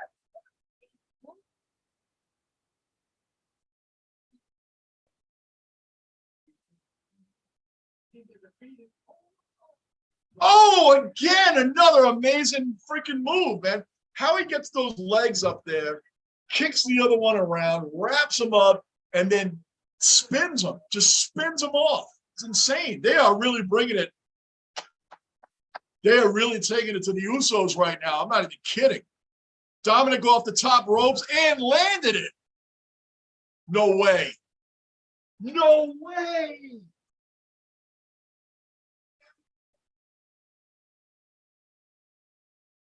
Jay just saved his brother, and I'm not kidding you.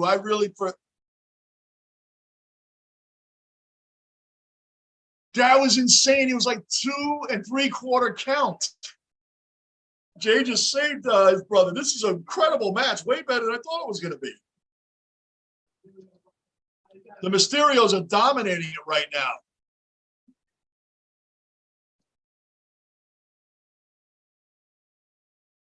Yo. Oh, great back kick by Jay in the face of Rey. But look at that, Dominik right over the top rope. Yo, the Mysterios are bringing it, man. They are bringing it tonight.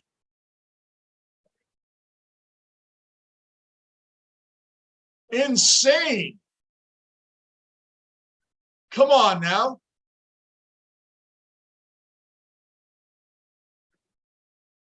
Dominik's kind of stuck up there right now. Mad respect, much respect to the Mysterios and the way they're bringing it. And even Dominik is looking great tonight. He's come a long way.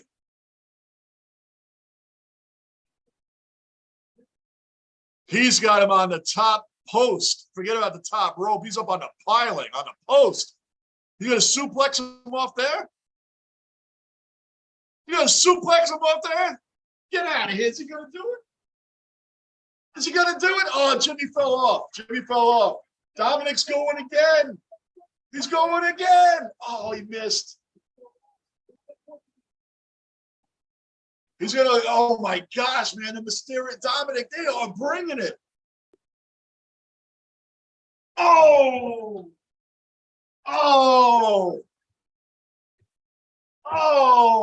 yo, much respect to the Mysterios and Dom, man. They really brought it tonight. They freaking brought it. That was a great match. That was a great match. They really brought the Usos aghast. That was insane. And the Usos do. One thing I will say is they do go into these title matches a lot. They have held it for long enough now, and they beat the Profits. I'm glad they moved on to the Profits against them because it's every week the Profits and the Usos, Profits and the Usos. It's just who's the next tag team up? Yeah, the Usos, I mean, the Mysterios brought it. They brought it tonight. That was incredible.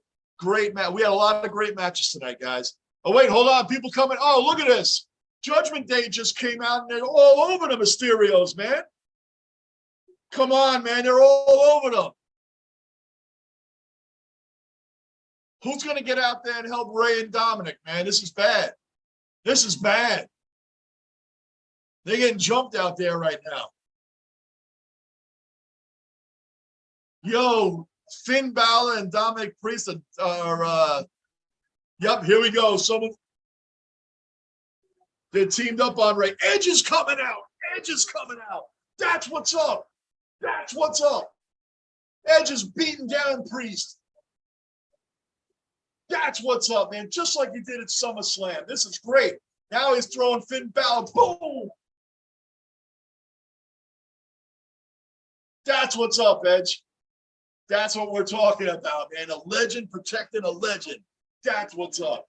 That is what's up. Oh! He hit the wrong guy, man. He just speared Dominik. He didn't mean to do that. He's chasing. I think he's chasing Finn into the stands. What a match and ending to this drama. Wow. Finn Balor sucks. I agree with you, Lockport. He sucks. Yo, Lockport, good. I see it now. I just looked over now. Good call. Where's Edge? That's right. Yep, he's out there, man. It's back on. Andy, are you still in the room? Wrestling's back, bro. I know you said it ain't like the old days, but yo, dude, wrestling is exciting again, man. Wrestling is good. You got to keep staying in. Hang in there, Andy. Look at this. He went to spear Balor and ended up spearing Dominik, man. Come on. It was total accident. Come on. But that's legend protecting legend, man. And I know he's going out there for his own reasons. He owes payback on Judgment Day every opportunity he gets. So I know helping out Rey is part of it, but it's mainly that he's going out there and paying and well-deserved payback. I'm going to stay on here for 1 second, guys. I'm turning to ESPN for a minute, see if we have any updates on anything. And it's the Red Sox and Astros. Who cares about them? All right. Well, anyway, guys, listen, if you're new here on the channel, please hit the subscribe button. The